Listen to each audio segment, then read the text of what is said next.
What's the deal with Brunt's Harmless Phosphorescence?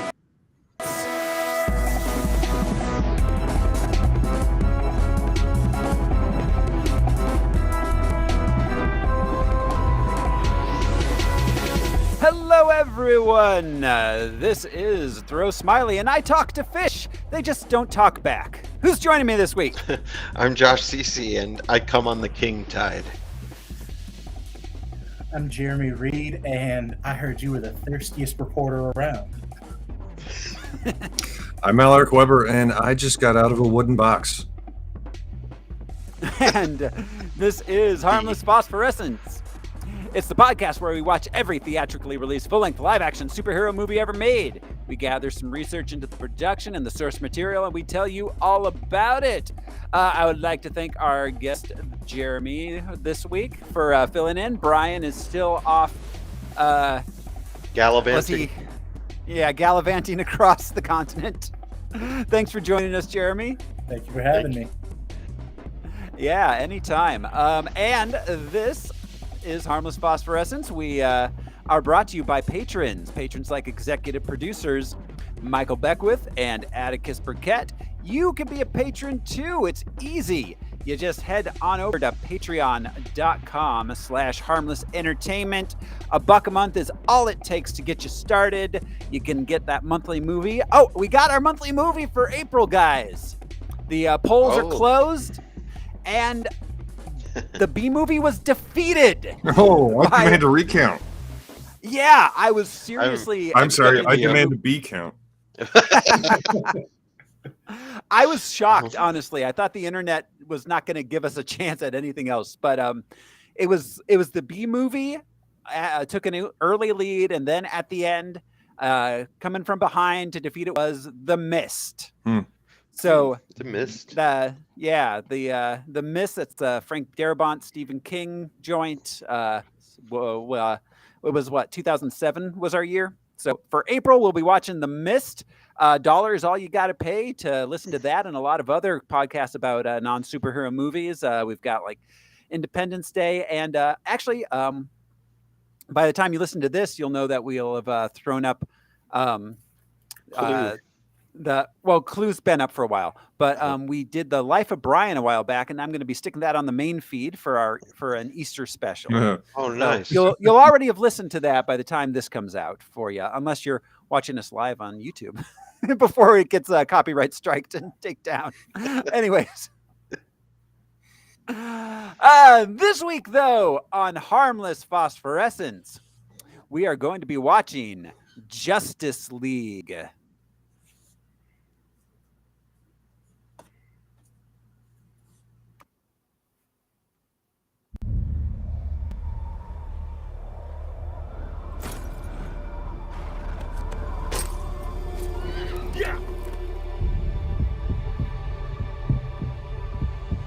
We have to be ready. You, me, the others. There's an attack coming from far away. Not coming, Bruce. It's already here.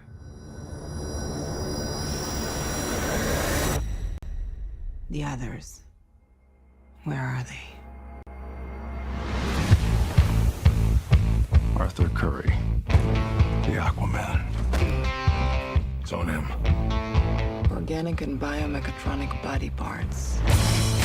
He's a cyborg. You should probably move. Barry Allen. Whoever you're looking for, it's not me. You're the Batman? They said the age of heroes would never come again. It has to.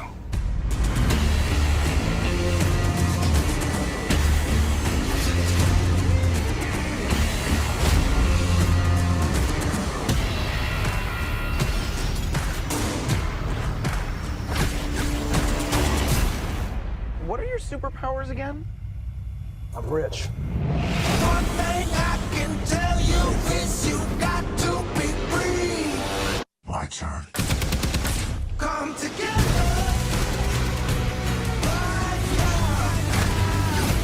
Come together.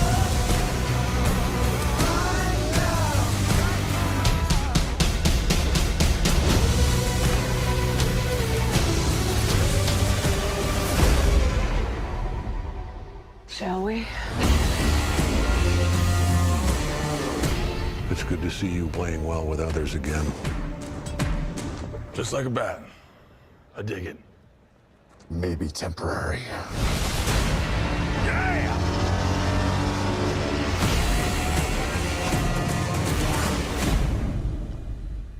Justice League. I'm rich. looks like that trailer had a bit more Cyborg backstory in it, or Cyborg story in general. Oh, not for the last time, but the first time in the uncut, he has quite a story. Yeah. I saw at least 3 Cyborg clips in the trailer that weren't in the movie. Mm-hmm. At least 3. There were probably more. There were some scenes that were in the theatrical that weren't in the Zack Snyder cut as well from that trailer. Mm. Yeah, there were, and essentially they made the movie twice. Yeah. There's no villain. Did you notice that? What is coming exactly? Yeah. Oh, yeah. Well, yeah. I mean, because they didn't have.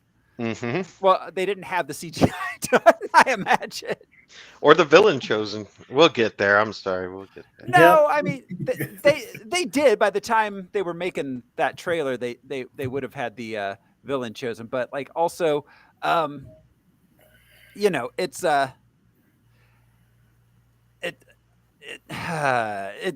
this whole production was just a mess and a half. So, Justice League was, released November 17th, 2017. This version has a running time of 120 minutes. It cost $300 million, and it took in $657 million at the box office, which means it is time that we play the box office top 10 game. Pew, pew, pew. Just one sec, guys. Are you all really dark to me? like to the you? lighting? The lighting. To you. You are to me. Do I smell that? No, I mean, it must be to you. Yeah. Al and Jeremy are both lit. Weird. Yeah, everyone looks really dim to me. I don't know what happened. Yeah. Everything looks normal. Yeah. All right. It's just me then. Never mind. We shall continue as if it never happened. See a doctor, get it fixed. Yeah. Mm-hmm. So the box office top 10 game. This is the game where I will describe the top 10 movies of the box office of November 17th, 2017. Fellas here are going to try to guess what. Yeah. Thanks, Andrea. Andrea says Snyder is directing this podcast. That's why you're all so dark. I guess our listeners, did they hear? Yeah. Oh, yeah. I'm going to edit all that out for the podcast. So anyone who's watching is going to know that she said that because they can see it. But Gotcha. yeah, I'll edit all of this out for the what they can do. Yeah, it's science. So, all right. The box office top 10 game. It's a game where I'm going to describe the top 10 movies of the week of November 17th, 2017. The guys are going to try to guess what movie that is. I'm going to use only the box office Mojo descriptions, except sometimes I won't. So here we go, guys. The box office top 10. I know we had Thor: The Dark World only a couple weeks ago, but there's only one holdover for that week. So there's not. Strangely, it's mostly new movies that are new that we haven't done before. So that's good. Coming in at number 10 in the box office top 10 for the week of November 17th, 2017. A mother personally challenges the local authorities to solve her daughter's murder when they fail to catch the culprit. 3 billboards. 3 billboards, right? Is it that one? Oh, it is. Yeah. I thought that was a little later. 3 billboards outside Ebbing, Missouri. Yeah. Absolutely. You got it, Jeremy. But personally challenges to solve her daughter's murder. Like, that's their job. I know, but it's an accurate description. It is. It absolutely is. That got some nominations, right? That was like a Best Picture nom. Frances won. Yep. She did. Yeah. I thought that was one of the ones she won for. She wins a lot. of fucking awards. That lady. She deserves them. She does. Everyone. I'm convinced they keep giving her awards just because people are really love to hear her crazy acceptance speeches where she just yeah. So all right. Number 9 for the week of November 17th, 2017. In 2002, an artistically inclined 17-year-old girl comes of age in Sacramento, California. Edge of 17? Lady Bird? Lady Bird. Oh, She's on Lady fire. Bird. Yeah, Saoirse Ronan. She got a nom for this Greta too. Gerwig? Yeah, Greta Gerwig. Her first. Was it her first director? Yes. I know she did a lot of writing. Yeah, but her first, writer, director credit. Yeah. She was in a lot of Noah Baumbach stuff. Yeah. That movie also feels like it was more recent. I must have lost a lot of time. I mean, everything, it feels like it was like maybe 2 years ago. And that's probably because the last 2 years have been a fever dream. Yeah. So number 8 we did have last week. It's about moms who aren't good and like to celebrate a holiday. Bad Mom's Christmas. Yeah, Bad Mom's Christmas. The new batch. Die Harder. Yeah, Mom Badder. Badder. A good day to Mom Bad. Anyways. One of them's a cyborg. Opening this week. Badly throw. A good day to Mom badly. A good day to Mom Bad. Well, yeah, but okay. Thanks. Moms are also bad homeschoolers. Thanks for correcting my grammar on, but not correcting mom being a verb. Well, adult's a verb now, so that's true. You can verb anything. You can verb anything you want. In fact, I just verbed a verb. Yes, you did. This is America, after all. Shine on, you crazy diamond. Superman didn't die, so we couldn't. Superman didn't chop down that cherry tree for us. That's where it's going to be in 20 years. That's going to be the textbook. Just hobbled together by gossip and clickbait headlines. All right. Opening at number 7, a small but brave donkey. That's all I could get out. A small but brave donkey and his animal friends become the unsung heroes of the first Christmas. Shrek 7. Wow. The Nativity.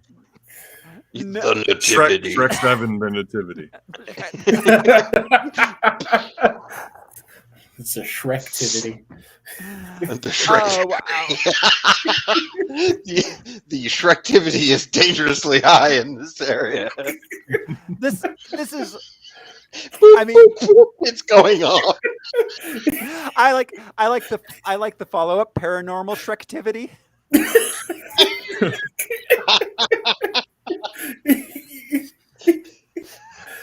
As if it's normal otherwise. Yeah, the Shrek-tivity in this area is normal. No evacuation needed. I mean, my phone gives me the daily updates as to like the Shrek-tivity level, along with like air quality like and the carbon. Yeah. Okay, so this movie, the voice cast is crazy. Steven Yeun, Gina Rodriguez, Zachary Levi, Keegan-Michael Key, Kelly Clarkson, Patricia Heaton, Kristen Chenoweth, Tracy Morgan, Tyler Perry, and Oprah Winfrey. This is a Christmas movie? Yeah, for one I've never heard of. It's called The Star. The story of the first Christmas. Mm-hmm. Yeah, A small but brave donkey. yeah, small You but can- brave. You can explain Oh. that about a lot of them. Oh my god! He Yeah, was this a giant, cowardly donkey. Yeah. So all right, opening this weekend. Oh, okay. So wow. All right. Opening at number 7 was The Star. Opening at number 6, an aspiring musician confronted with his family's ancestral ban on music has to find his great grandfather, a legendary singer. Oh, Coco. Yeah. Coco. How did this only open at number 6? It's a fucking Pixar movie. Yeah. That's Opened it. three. That's 3 Oscar winners in a week. Yeah. Wow. I don't know. America wasn't down with the brown. Ooh, I mean, it was a great movie. And we are now. Even Yeah. being a Pixar. Coco was. I think it's a top tier Pixar movie. Personally, Oh, yeah. I put it up there Yeah, with that's great. Up and the one about sad people. Oh yeah. Inside Out. Yeah. Yes. The one about sad people could be like most Pixar movies, but Mhm. at number 5, oh my god. Okay, I can't believe Most movies. it's been this long since this one. Okay, at number 5, when a murder occurs on a train on which he's traveling, a detective has to solve the case. Murder on the Murder on Orient the Orient Express. Express. I can't believe it's. I know that the sequel just came out like in the last few months, but I can't believe that 2017 was. I thought it was only like 3 years ago. Again. No, that like, was Murder on the 310 to Yuma.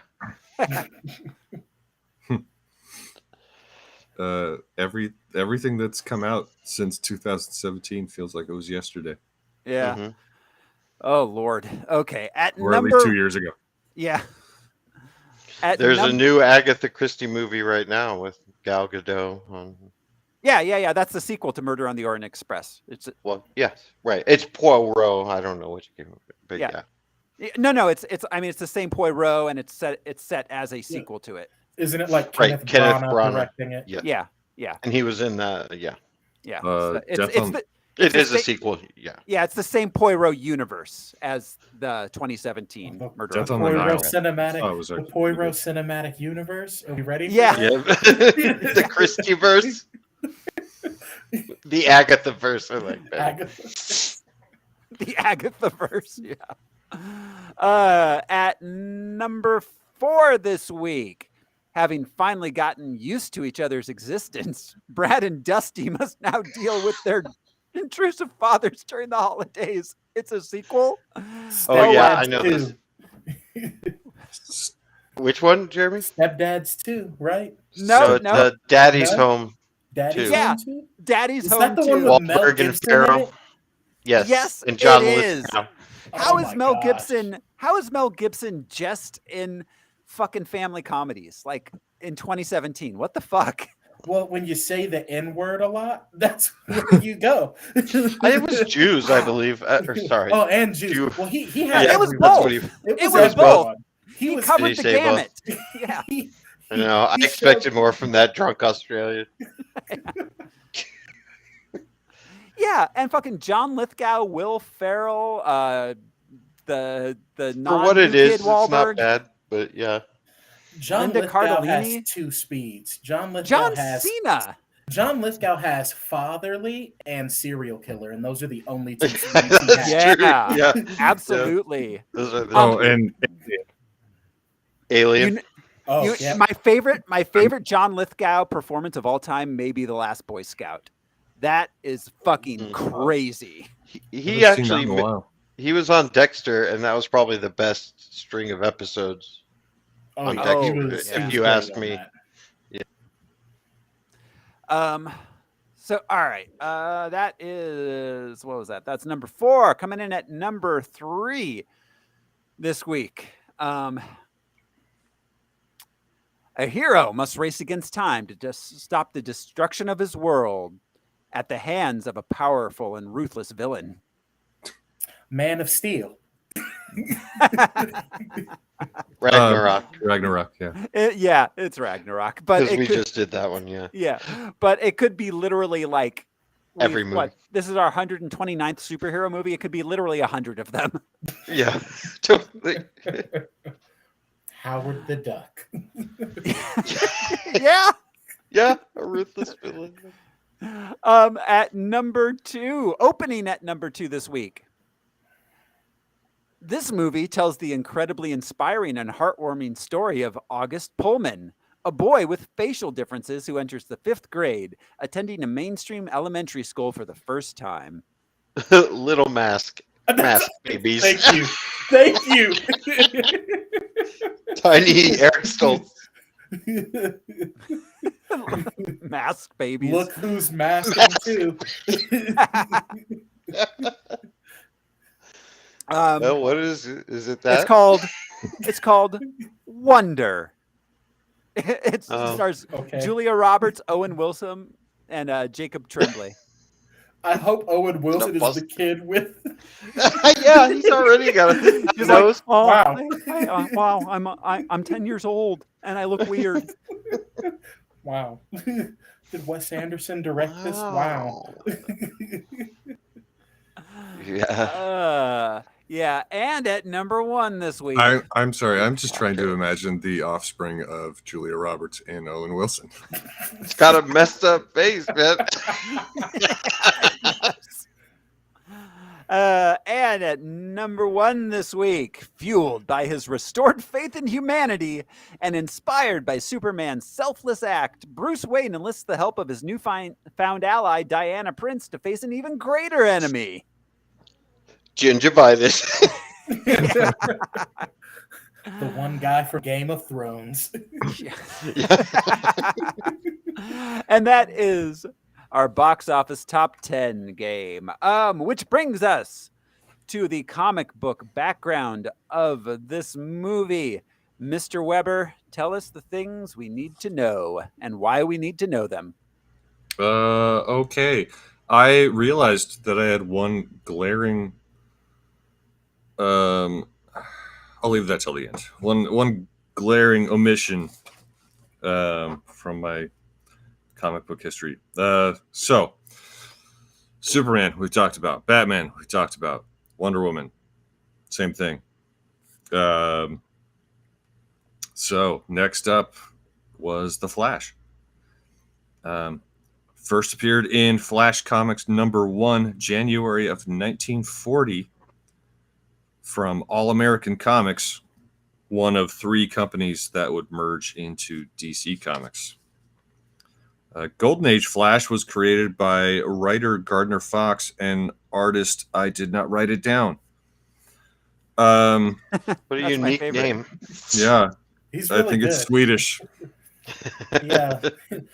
He did a run on the question. Golden Age Flash was college student Jay Garrick, who gained his speed through inhalation of hard water vapors. He vaped his powers. Yeah, I wrote that. I know that one so many. sink in for you. Hard He water fell into a vat of sneakers. vapors.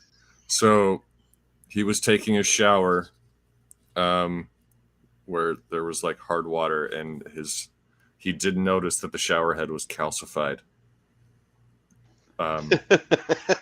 Like we have here. That's a joke.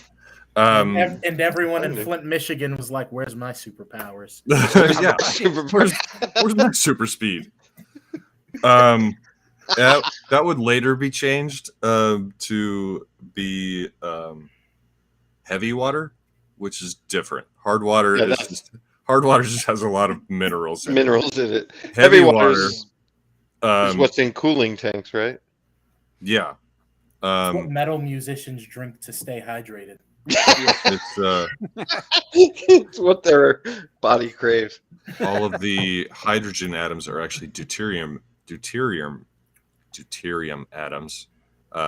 Normal hydrogen has 1 proton. Deuterium has a neutron in addition. Ooh. Thus it's heavier and it has different nuclear properties. So that makes more sense than hard water. Anyway, yes, we're not talking about Jay Garrick. Except to say one more thing about him, that his Flash was a charter member of the Justice Society of America, the first comic superhero team. When DC Comics successfully revived superheroes in 1956, there was a brief time when they went more towards Western comics or funny book comics. Yeah, animal. Yeah. Cute animal comics. DC rethought their old heroes for the modern age. Flash was the first classic character they re-envisioned in Showcase number 4, October of 1956. Silver Age Flash was created by Robert Kanigher, John Broome, and Carmine Infantino. This Flash was named Barry Allen, and he was a police scientist who gained super speed after being bathed in chemicals after the chemical shelf was struck by lightning. Oh, so instead of falling into a vat, it all fell on him. Exactly. Yeah. And they flipped it on its head. You got to keep it fresh. I'm disappointed there were no electric eels involved. No. A vat of eels. That takes the cake. A shelf of electric eels fell on him. I mean, because nothing runs faster than an eel. So the thing is, if you get bit by an eel first, do you become a were eel? When the tide is high. During The full king moon, you just turn into an eel and start flopping around. Yeah. But it's somehow human. Barry Allen stories introduced the concept of the multiverse to DC Comics, with the Allen and Garrick versions of the Flash existing on parallel Earths. So we have Flash to thank for that. The Flash is so fast that he can manipulate time. How fast? Is he? He's so fast. He's so fast that he can manipulate time and dimensional travel, vibrate his molecules to become intangible or invisible. Invisible. I said invisible. Invisible. Barry Allen is considered a genius-level intellect. Wow, we haven't had one in a while. We've been slumming it, Hulk, Thor. Let's see. I don't think I continue. Oh, no. Oh, yes. Okay, I'm done with the Flash. Aren't we all? That was quick. I actually really enjoy the Flash, the CW show. It's a soap opera, but it's a romp. I've only ever seen clips of it, and it looks like almost like Riverdale levels of ridiculous. The first few seasons are far more grounded, and then it kind of does that Riverdale jump the shark thing, and you're like, oh, how many evil versions of Barry are we going to see? And every season he says, I'm the fastest man alive, and we learn that's a lie. Someone faster.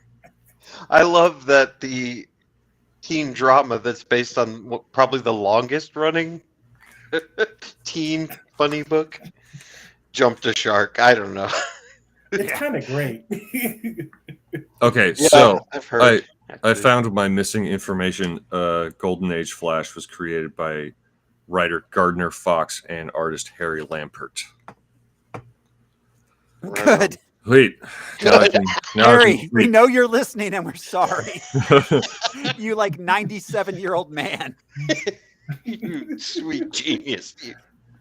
So Aquaman, Arthur Curry, first appeared in More Fun Comics number 73, November of 1941. More fun than what? They really be naming these comic books anything. Anything. I don't know if it's more fun or just more fun comics. Oh, as in more fun. They had fun comics, and then they're just like, here's some more comics. Yeah. Yeah, exactly. Like more cake. That's not a kind of cake. It's just more cake. Actually, I think More Fun Comics was the first comic book that had original material and wasn't just a reprint of newspaper strips. Oh, wow. That's impressive. Aquaman was created by Paul Norris and Mort Weisinger. So yeah, he's a Golden Age hero himself.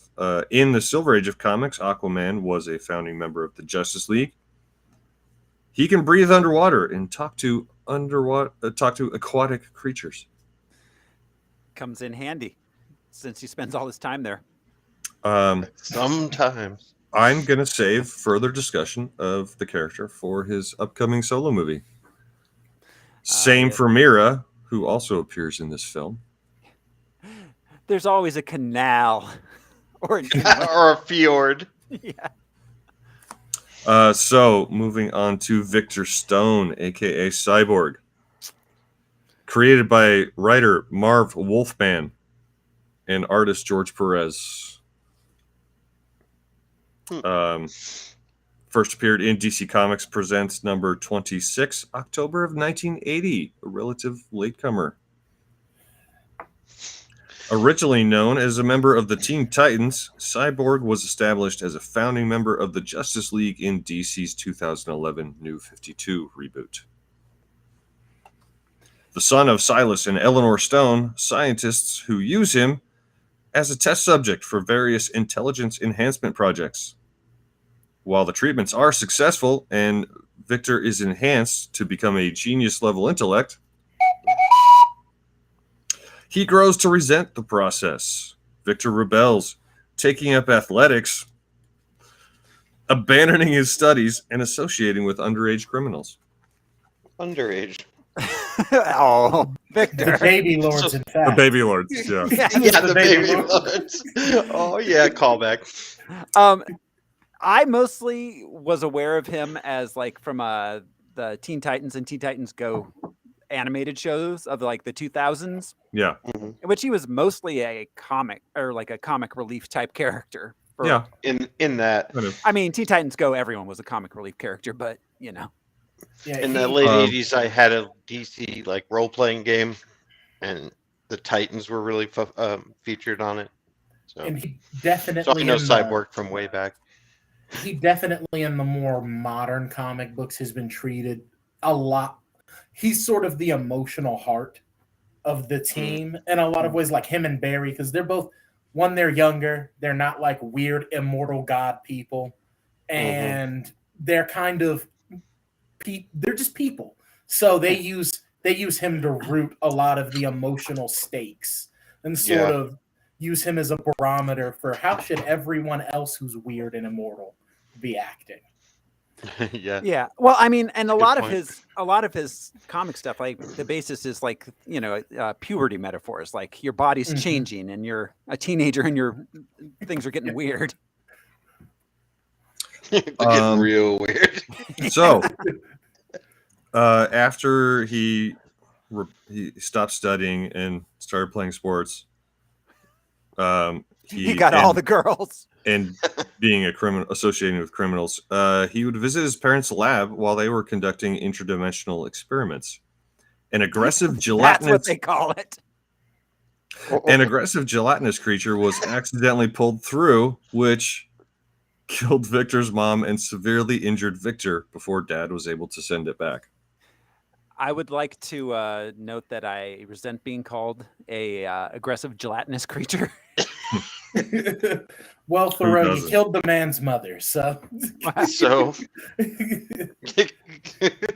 get enough of that at home. Anyways, did they live in Gotham City? Most iterations, modern iterations, they do. I didn't write that down, so I forgot to look. Yeah, on me. It's fine. It doesn't matter. Yeah. Not at all. Victor was severely injured. Silas treats his son with a prototype prosthetic technology. Victor awakes, horrified at his new metallic body parts, and is angry about it for quite some time. There should have been a mirror scene. Mirror! You know, Mirror! low key, I may just be weird, but there is a part of me watching the movie that was like, I get mad that he altered you as a person, but I kind of would dig being able to fly and shoot lasers out of my hands Yeah. and all like kinds of hack stuff. everything and like And be Yeah. alive. Yeah, because Yeah, also I he can saved be his alive. cool with life. that. To Yeah. live and laugh and love If it was be Well, you dead know- or be cyborg, I'd choose be cyborg. every time. I'm gonna gripe like an English lit major about all of Snyder's heavy-handed metaphors when it comes to Cyborg later, but my Yeah. goodness. Oh yeah, yeah. I And mean, that shoehorning more daddy issues in, and yeah. we are going to get to the Snyder cut at some point, Jeremy. So I'd expect. Oh, You well, I wanna know jump- Brian told me, he was like, you have to come back for the Snyder cut too. It's a different movie. It is a very different movie. Victor eventually adjusts to his implants physically and mentally and would use them for good. Sounds like a stripper who just had surgery. She's getting His- used to. Cyborg's cybernetic enhancements grant him superhuman strength, speed, and stamina, advanced sensory systems and scanners, inbuilt weaponry, flight, technopathy, and self-regenerative systems. Plus, he Voice. can heat a burrito in 2 minutes. Yeah, a cup holder. But it's still frozen on the inside. Yeah. More Right, pockets. right at the middle. You can also download all your favorite albums.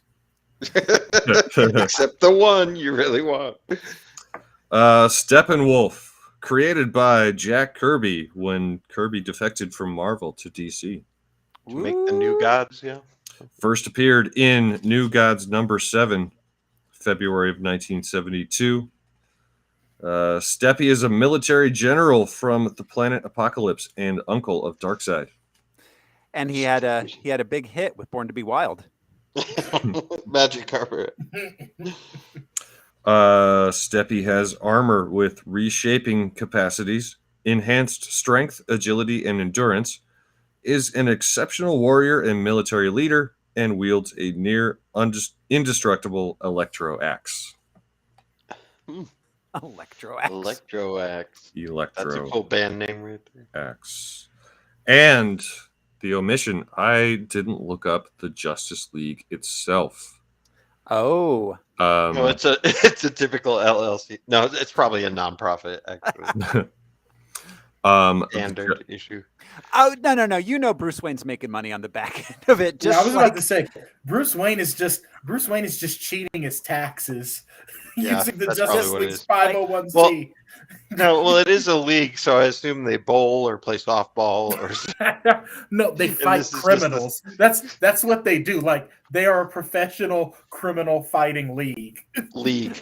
Yeah, they have a scoreboard. professional. Oh my god! Brackets. Yeah, that's how they're pros. It's because they formed a league. All the others are just doing it recreationally. Just them and the Human League. The team first appeared in The Brave and the Bold number 28, March of 1960.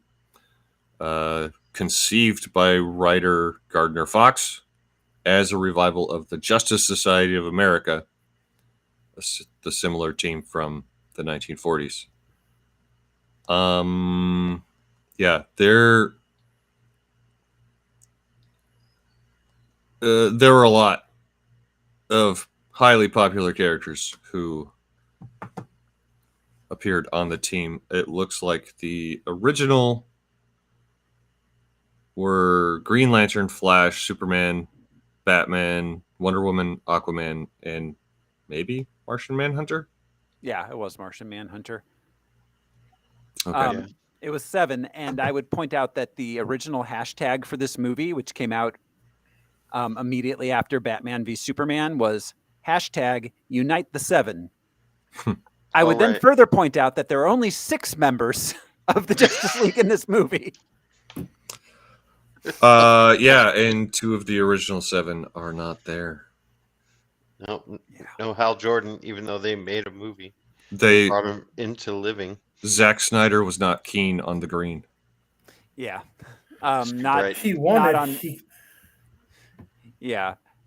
had Martian Manhunter planned, Yeah. which And he wasn't very Snyder green. cut. And, yeah. And Yeah. he's not. So, is that, And with that, I would like to thank Wikipedia for all it does. yeah, And guys. for $3. Yeah, seriously. Every once in a while, just give a little something to Wikipedia. They're the only thing that stands between us and Instagram being the entire internet. Oh no! Yeah, all information. Reddit's holding it down too. That's true. That's true. Which I don't know if that's better, but Yeah, I mean, oh god, it depends on what your subs are. But anyways, let's. Thank you, Al, for that comic background. That brings us to the production of the film itself, and strapping, guys, it's a doozy. Okay. So, the production began in February 2007. I would point out that is 10 years prior to, over 10 years from the release date of this film.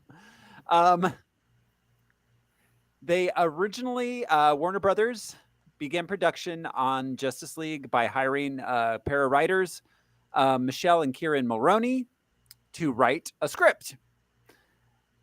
They did that. This happened right after Joss Whedon's Wonder Woman film got canceled. And immediately after David Goyer's Flash film got canceled, it was going to be titled Justice League Immortal. They actually didn't make something Goyer brought to them. Yeah, right. I thought they had to. Yeah, contractually. Was Justice League Immortal the one where The Rock was supposed to play the Green Lantern? Not The Rock. Like Army Hammer was like Batman or something. Yeah. Well, yeah, we're getting to that. Yeah. So that was. I'm sorry. Yeah, this is so No, crazy. we all do it. It's exciting. Yeah. Yeah. So yeah. This was also, just shortly after Superman Returns, they pointedly did not ask Brandon Routh to be in Justice League Mortal. They didn't ask Christian Bale to be in it either, even though Batman Begins and Superman Returns existed at this point. After The Dark Knight was successful, they decided that they were going to not have it be part of the Nolanverse. Jason Reitman was the original director for this, but he dropped out pretty shortly after being announced as the director, and George Miller signed on, of Mad Max fame. Wow. Yeah. So that would have been interesting. They cast this film. They held mass auditions, like dozens of like young up and coming actors auditioned, because they wanted it to they wanted to start with younger actors so that they could make like 4 or 5 of these movies over 10 years. Yeah. So ultimately, so in the lab they created. Yeah. So ultimately, they did cast the major roles. DJ Katrana was going to be Superman. He was. I have no idea. Yeah. He was. Let's see. He was in G.I. Joe Retaliation. He was in the From Dusk Till Dawn series. He's a. Is he? I believe he is. If I'm not mistaken, Connecticut. He's an Italian American actor. Army Hammer, like Jeremy said, was cast as Batman. They tried to get Jessica Biel to sign on as Wonder Woman. She turned the role down. It was eventually offered to Mary Elizabeth Winstead, who also turned it down. And ultimately, Megan Gale was cast. Teresa Palmer was cast as Talia al Ghul.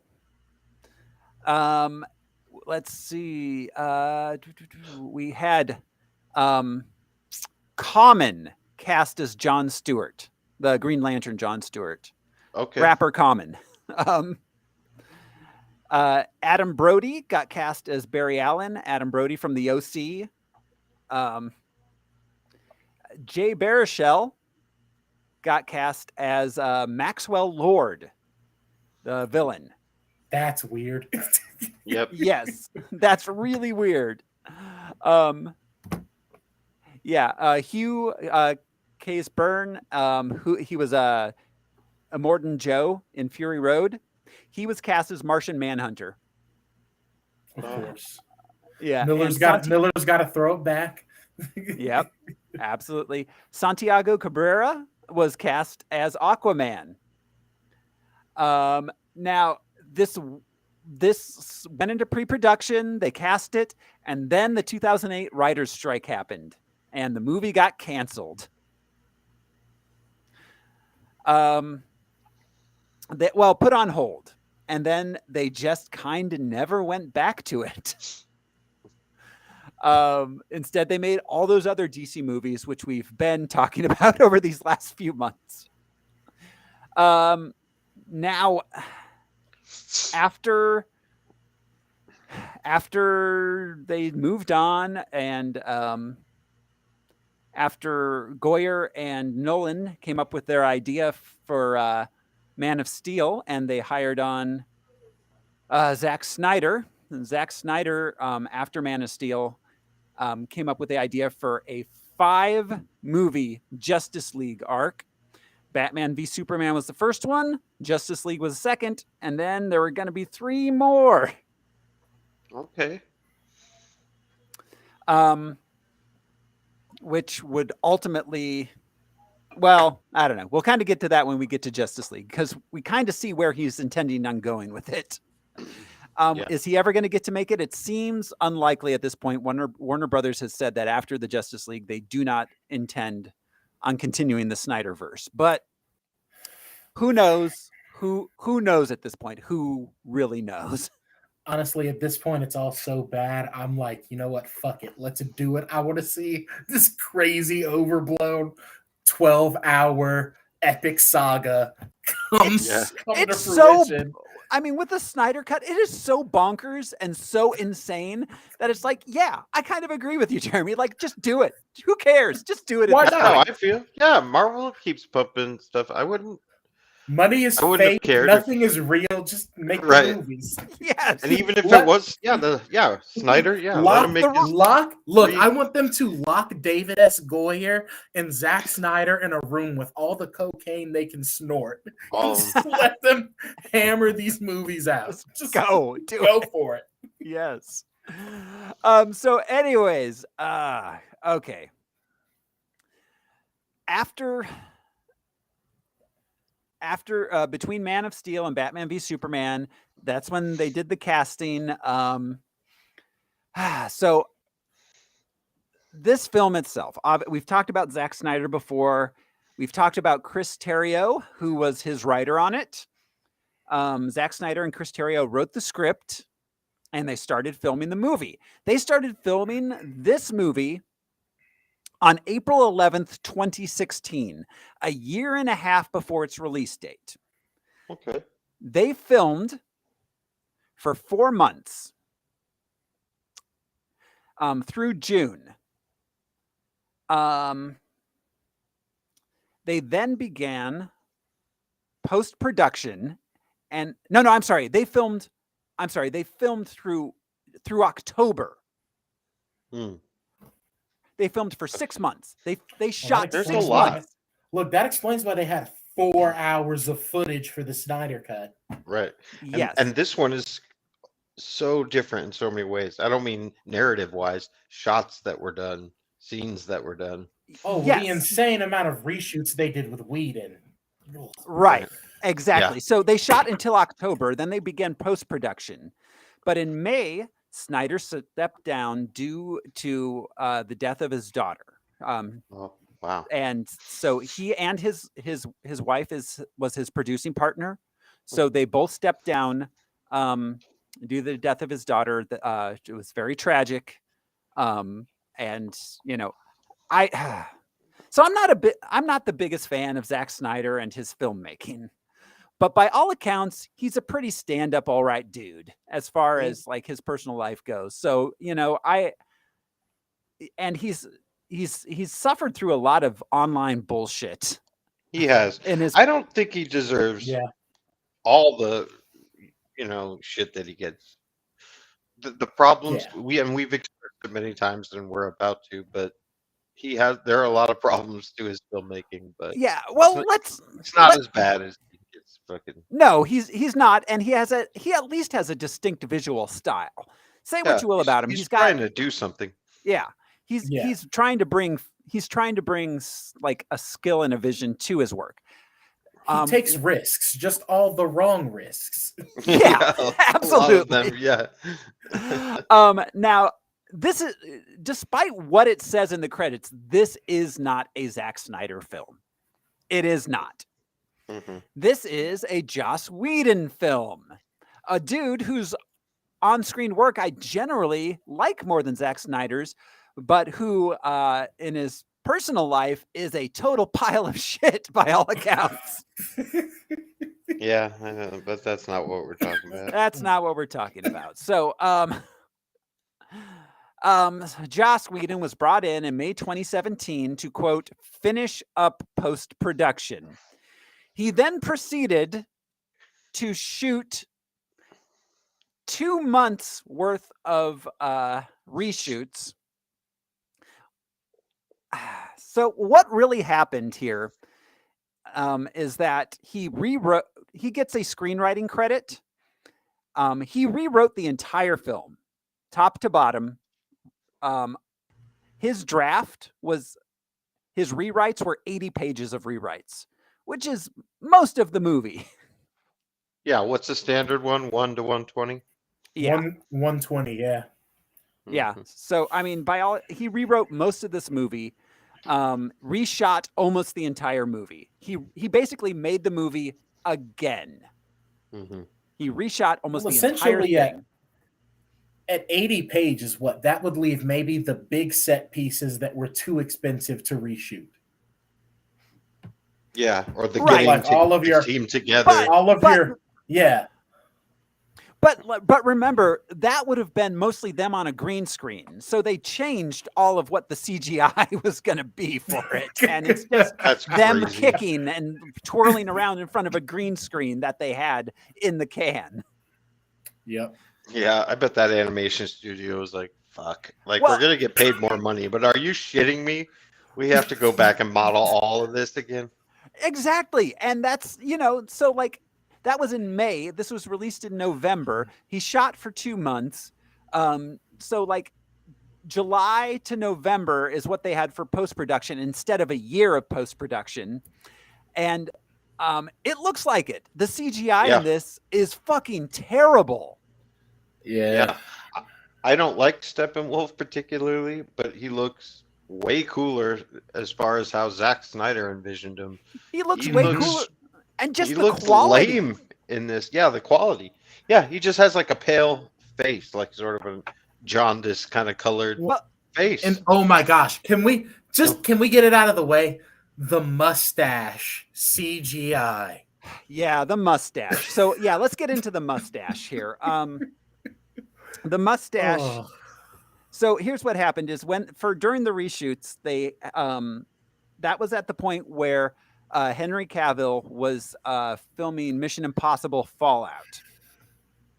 And he had a mustache for that film. Mission Impossible Fallout had first, whatever the fuck they call it. Like basically priority. Priority. So they did not, what is that studio? Who does Mission Impossible? It's Sony. I think it's Sony. So they did not allow him to shave his mustache because they said he could come back at any point for Mission Impossible. So how long does it take this dude to grow a mustache?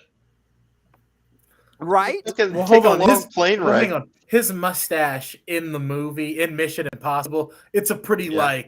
it's like a pretty Lush. 70s like porn stash Okay, so that might level take thing. a little So bit. it'd take a couple months probably. I see. Okay, fair enough. Okay. Superman. But also, here's what's so funny is the reason that the Mission Impossible was on a break was because Tom Cruise hurt his leg, and they didn't go back to filming for almost another year. He's like, it was my good leg. So the entire mustache thing wasn't even necessary. He could have shaved, and it would have been fine. Such a strange business. Yeah, it really is. Yeah, basically Joss Whedon made an entirely different film. Chris Terrio says that he estimates it looks like around 10% of what he and Zack Snyder wrote and filmed ended up in this version.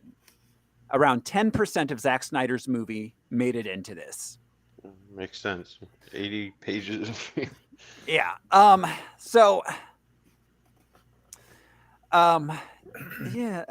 Also, it looks like Warner Brothers insisted that it be under 2 hours, something that Zack Snyder was never going to be capable of doing. Let's face it. It's a bad choice anyway. It is. And then apparently the working conditions under Whedon were not ideal because I know Ray Fisher had the big lawsuit and everything with Warner Brothers. Right. Yeah, and let's go into that a little bit because it is a big part of this movie and this movie's legacy, despite being fucking terrible. That Ray Fisher, basically, Cyborg. Okay. And we'll get into the actors in a few minutes here, but Ray Fisher, this was his.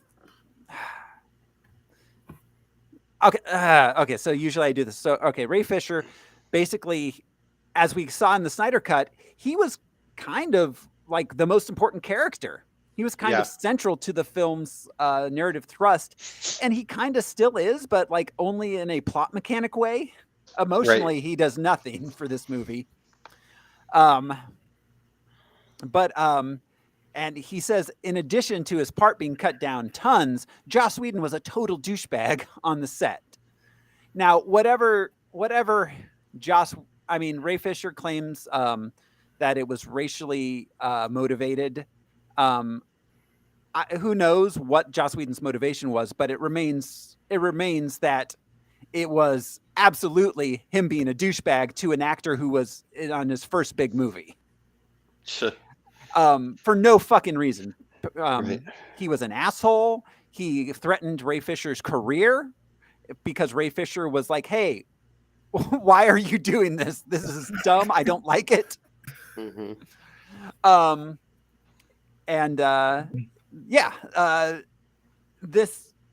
And he filed a lawsuit against both Warner Brothers and Joss Whedon, which has that been settled yet? I actually am not certain. Haven't looked into that. I know they've gotten past the point of who's personally culpable for things, but I don't know if they've gotten to whether they've disclosed if any money's traded hands. Yeah, a settlement or anything. Okay. But Ray Fisher's been quiet, which makes me think most likely. Yeah. They were like, here's a $30 million Band-Aid for that. But you can't talk about it. But don't talk. Yeah. Yeah. Well, and additionally, so Gal Gadot also came forward and said that, she had her own issues with Joss Whedon, although she didn't go into the details of it like Ray Fisher did. And a lot of that, the prevailing theory there, she said she handled it in her own way. The prevailing theory there is that basically she went to her agency, her agents and her people that handle her career, and they personally went to Warner Brothers, and Warner Brothers said, all right, take more money and do not make a fuss. Mm. So what is he? Is he one of those, grab ass creeps, or just a sort of? It seems more like from what I've heard, it's more like he's a frat boy. Like he likes to fucking haze people and just say off the wall shit to you and be like, "I'm just kidding, man," and really just kind of just an asshole. Like it was a joke. Yeah. Okay. Yeah, like they exactly. said back in the day on Buffy, they wouldn't let the character, the actress who played Michelle Buffy's Trachtenberg. sister, wouldn't let he could not be alone with her Yeah, because I've he'd just heard be an that. asshole. Right. And it wasn't any like weird, creepy sexual thing. It was No. like Jeremy said, he was just a total douchebag asshole. But he'd do it to a 14-year-old girl. And it's like, Right. dude. Just a bully. Yeah, bullying. That seems to be the main thing. Like beyond the normal Hollywood asshole level of bullying. Yeah, threatening someone's career, so it's something out of a movie. You know what I mean? Yeah, exactly. And so and you know, the reason Joss Whedon was brought on to this was because of Avengers. Obviously, he did a good job with Avengers. Mm-hmm. He knows they wanted a light, more Marvel-y tone to the film, not because the public reacted very negatively to Zack Snyder's dark, brooding, self-important tone that he brought to the film, to Batman v Superman and Man of Steel. So, so the whole thing is a mess. The whole thing's a mess.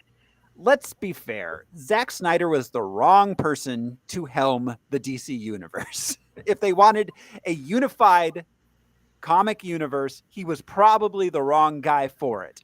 But that doesn't change the fact that he was done pretty dirty in the whole Justice League thing. Yeah. Mm-hmm. And you know, Watchmen was okay. It had its problems, but it was an alright movie. So like, if you had him do things like that, some of the darker DC or Elseworlds type stuff, but yeah, having him helm their Avengers. Well, they're older than the Avengers, but you know, yeah, I'm right there with you. I think was a that was not the tone. Zack Snyder could have turned out like some really fantastic like Hellblazer films or things like that. Where like Vertigo labels. Yeah, where he gets to be completely out of the box and they're like, just be as weird as you want to be. Right. Yeah, Or that would like be a fun. Preacher movie, you know. Oh yeah. You make Preacher, you make I don't know. Yeah, that would be. I bet he could even do Sandman. I don't know. Narrative wise, he's not always so great, but Yeah. I mean, if he took the Watchmen approach where he tries as hard as he can to adapt it beat for beat, then he could do Sandman. Then he could. Yeah, you're right. Yeah. So, but yeah. And I mean, again, this is not Zack Snyder's fault per se, because he kind of is just up front like, this is what I do. Like, it's kind of Warner Brothers' fault for laying it on this dude to begin with. Right. We all learned his name with Dawn of the Dead, which was a fantastic remake. It even made us take remakes seriously. But yeah, you're right. Like, my biggest movie is a zombie movie, and you want me to do the Super Friends. Well, and Dawn of the Dead also was written by No, Dawn of the Dead was written by what's his face? Guardians of the Galaxy. James Gunn. James Gunn. Yeah. Oh, right. Yeah. What a world. Yeah. Such a small. Yeah. Anyway, so all right. I wanted to briefly touch on the music to this film before I go over the cast we haven't talked about previously.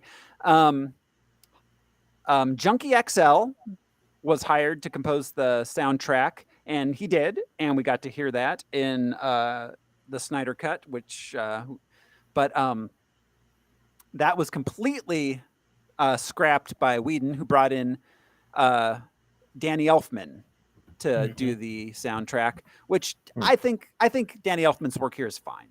I mean, he only had like 3 months to do it in.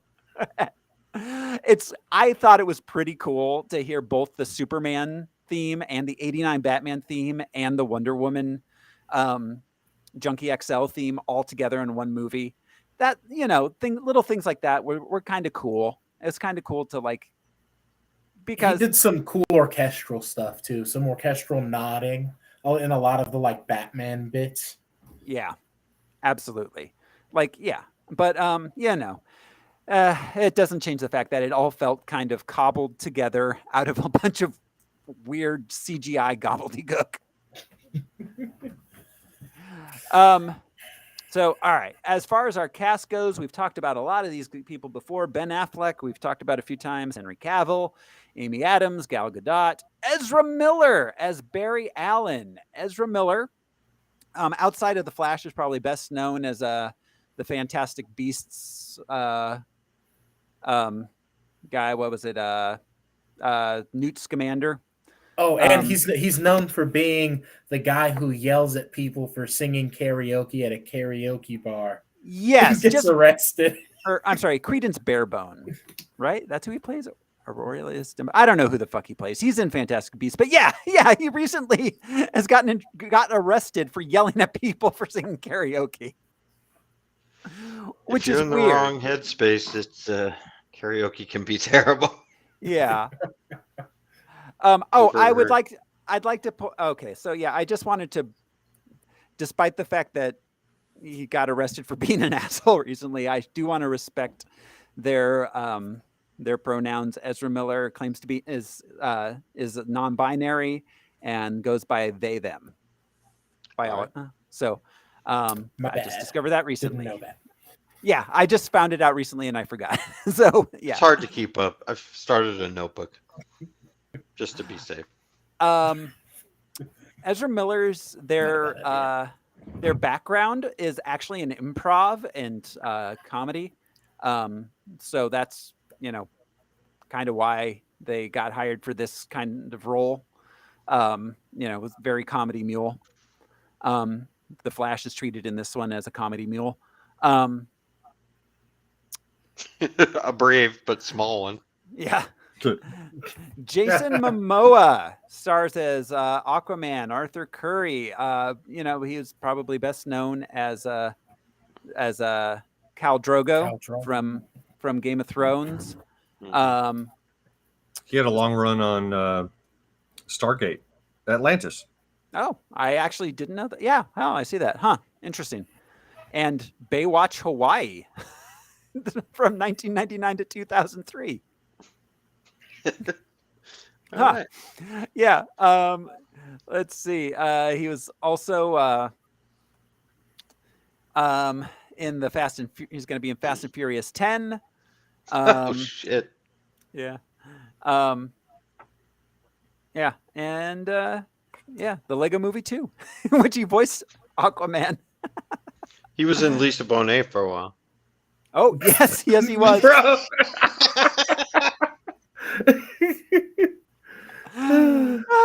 Yes, he was. Oh, and he's also in the Dune. The Dune. Oh yeah, Dune. Last year's The Dune. Dune. Yeah, he's good in that. Yeah.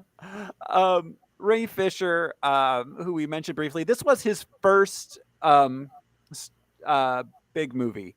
Poor guy. He was mostly a stage actor prior to this. Did a lot of stuff on Broadway. He did King Lear. He played Tom Robinson in To Kill a Mockingbird on stage. Wow. I bet that was really cool. And let's see. After this, he was in season 3 of True Detective. Fantastic season. Oh yeah, he was the son. That's right. Yep. Yeah. And he's in this year. He's going to be in Women of the Movement, which is a miniseries coming up on ABC. He hasn't worked a lot since this. This kind of tanked his career on screen due to all of the behind the scenes struggles. Because before everyone was like, oh, maybe he's right about Joss Whedon. Joss Whedon kind of did ruin his career by putting out that he was, quote, difficult to work with. Right. Yeah. So we got Jeremy Irons back as Alfred, Diane Lane as Martha Kent, Connie Nielsen as Queen Hippolyta, J.K. Simmons as Commissioner Gordon. Yeah. Like, wow. That's always beyond me. J.K. Simmons really thought he was signing up for like a 4-picture deal here. He signed a 4-picture deal. Yeah, he only gets rooftop scenes, even in both cuts. They're quick. Yeah. No, Kieran Hines is Steppenwolf. We last saw Kieran Hines in Ghost Rider 2 Wow. as Mephisto. Mephistopheles. Yeah. Well, and much like Jason Momoa, he is a Game of Thrones alum. Yes, that's right. He Game of Thrones. He played Mance Raider. Yes, thank you, Mance Raider of the free people The from Fremen. north of the wall, the Fremen. Yeah. Oh God, yeah. Amber Heard plays Mira. Oh, Amber Heard. I don't even want to get into all of her bullshit. Needless to say, there's a lot going on with her and Johnny Depp. But Yeah. that's like a whole nother like canceled like bottle of fish that I don't want to open up. Anyways, as far as her on-screen work goes, Friday Night Lights, she was in Pineapple Express, Zombieland, Magic Mike XXL. Jesus. We'll see her again in Aquaman. By all accounts, she's not a cool person. So, anyways, Yeah. Joe Martin as Silas Stone, by all accounts, is a cool person. And the only other thing I'm aware of him being really in is being Miles Dyson in Terminator 2. Yeah. He was also, I think his first movie was Brother from Another Planet, right? Or am I thinking of somebody else? Yes. No, that's him. That is him. The brother from another planet. That's right. Yeah. Wow. Yeah. He has a huge filmography. I didn't want to say the only other thing I know him. The thing I know him best for, other than this is Terminator 2. Yeah. Yeah, I would say that as well. Oh, he was in Crossroads. Oh God, that fucking movie with Ralph Macchio. That was such a good movie. He was also. Sorry, he was in 4 episodes of Smallville as Dr. Hamilton. Good for him. And I'm trying to remember exactly who. Dr. Hamilton was the head of Star Labs? That would make sense. Because that's what he is here. Yeah. But, Silas Stone, scientist, Dr. Hamilton. Yeah. Joe Morton was also in Speed. He was in The Walking Dead, the 1995 movie, not the TV series. He was also in Speed 2 Cruise Control. He came back. Good for him. Oh my God, that's right. He was in Blues Brothers 2000. I forgot about that. Yeah, he was one of the Blues Brothers. Oh, that's weird. He was also in the Godzilla King of the Monsters, so he's in the Monsterverse.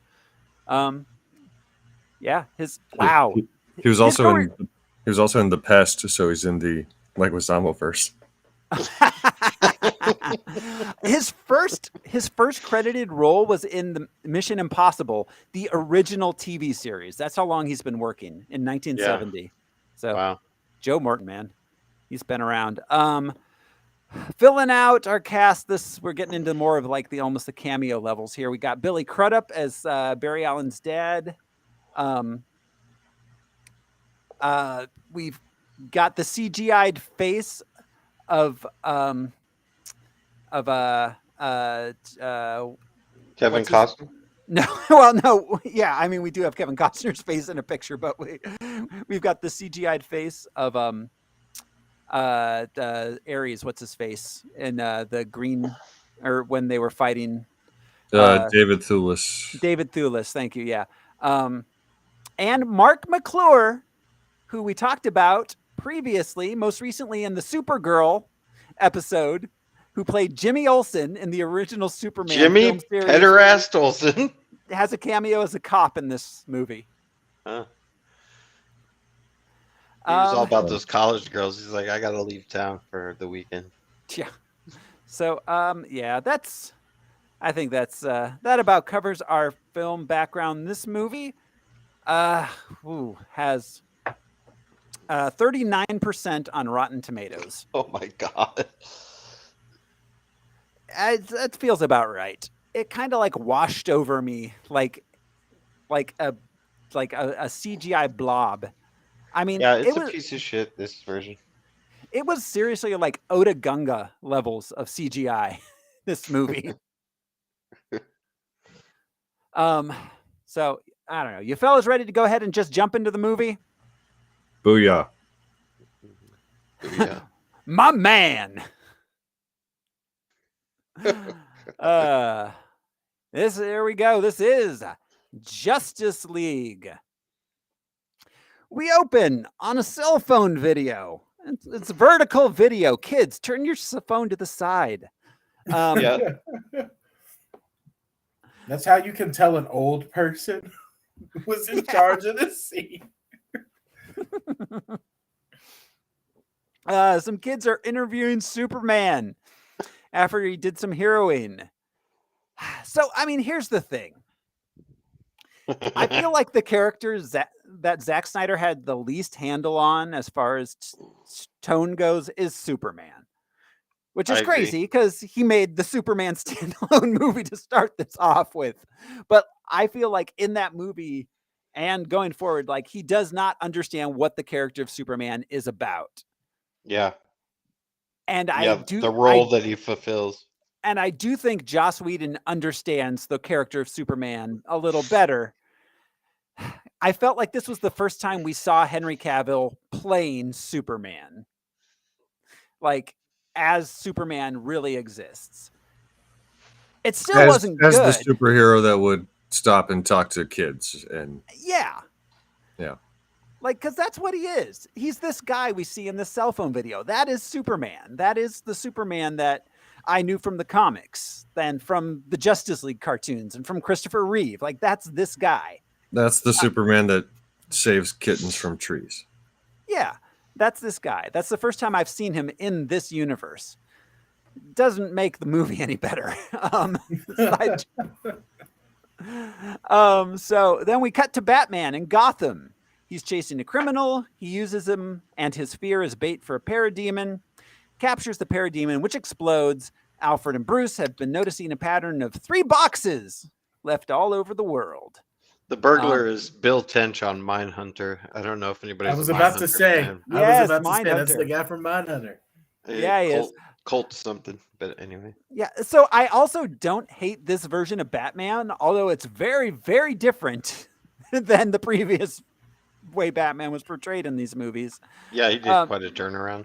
Let me not say that. I kind of hate this version of Batman. I don't hate the way Gotham City looked. It was very like Arkham Knights. Yes, Gotham. Except when they actually had the Chicago skyline. Yeah.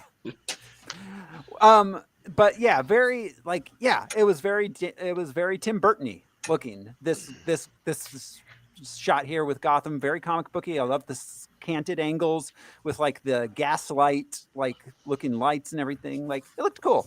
And the connector bridges or whatever between buildings up all top, of that. Which always were really cool because the dude has to swing from things all That's around. what I was going to say is that Gotham looks like a Gotham he could swing around in. He could swing around. Absolutely. Yeah. Like I don't hate that look. But also like he lets the criminal go after he gets the parademon. That dude was a criminal. He doesn't tie him up and leave him for the cops. You know, maybe it's an overcorrection. It's an overcorrection. Last movie, he would have like skinned the dude alive. This movie, he's like, you get a pass, bro. You would have branded him. Yeah, it wasn't how he was branding people not that long Oh ago. my god. Yeah, this is Total not 180. This is not the same character. So here's the thing. They overcorrected the wrong, like too far in the other direction. Yes. Superman, this is a good film. This is a good tone for a Superman movie, but it's way too light for a Batman movie. Like we're almost getting into Adam West territory sometimes. Some of his jokes, I'm like, why is Bruce Wayne saying right now? Yeah. Bruce Yeah, Wayne or- should not be Like, joking like every that. now and then, Batman has a super dry, wry remark. But Yeah. this Batman's like, oh, dad jokes, Yeah. guys. It may be temporary. Be like, Let's hope. something's definitely bleeding. Minor. I barely knew her. Oh, Boomer Batman. Yep, Oh, that was yeah. dad joke.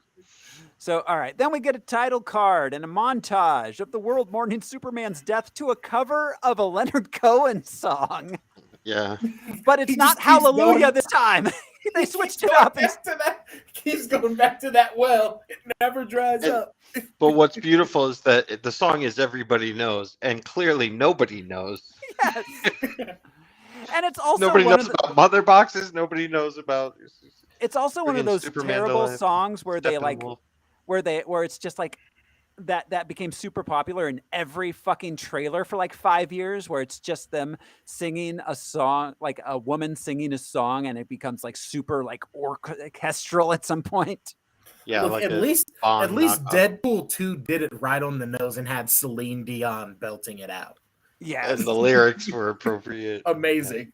Yeah. So all right. Everybody's all sad, and Martha Kent loses her farm to a bank foreclosure. That is And- the biggest hole in this whole fucking. Yeah, where is Bruce Why Wayne? did- Mr. Yes. Bruce Wayne, who's like, I'm gonna look out for Martha. Clark, you're Right. dead. Clark, I'm gonna look out for your mom. And now, Or he's even obviously Lois. not. Lois is a single woman who's been, an investigative reporter for Yo, decades, this maybe, woman's or got at least money in the bank. she's got some money. She doesn't have children, or. But then Yeah. even at the end, Bruce is like, "I bought the bank." That was unnecessary, Bruce. Why didn't Buy you the just house Bro, and you could've property. just wrote pay off the mortgage? $500,000 check. It would have been straight. Yep. Yeah, why Paid didn't off the mortgage. why didn't you do that before the bank foreclosed, Bruce? You knew Yeah. Martha was there. And he went to Clark's funeral there. Jesus He Christ. was like, "Oh, this is your house. Yeah, it's a little run down. I don't have a man around anymore. Also, Oh, by the way, the bank is going to take it from me. Probably Pa Kent's dad built it, but yeah, Bruce is I have like, to ah, say, And I also Bummer. have some like one of my unanswered questions was about that towards the end of the movie where Clark and Lois go to the farm, which they Uh-huh. don't currently own, and Yeah. just squat in the house for a while. And there's crops of corn. If the bank No, foreclosed, who Cheerios, remember? the fuck planted the corn? They grow Cheerios, maybe Ma Kent planted it before she got evicted. It's just like She's all, fuck you. It's like stripping carpet wire for this very nice lady. Yeah. Hold on. I have to say, I love Diane Lane as an actress. Yes. I like Yeah. Kevin Costner as an actor.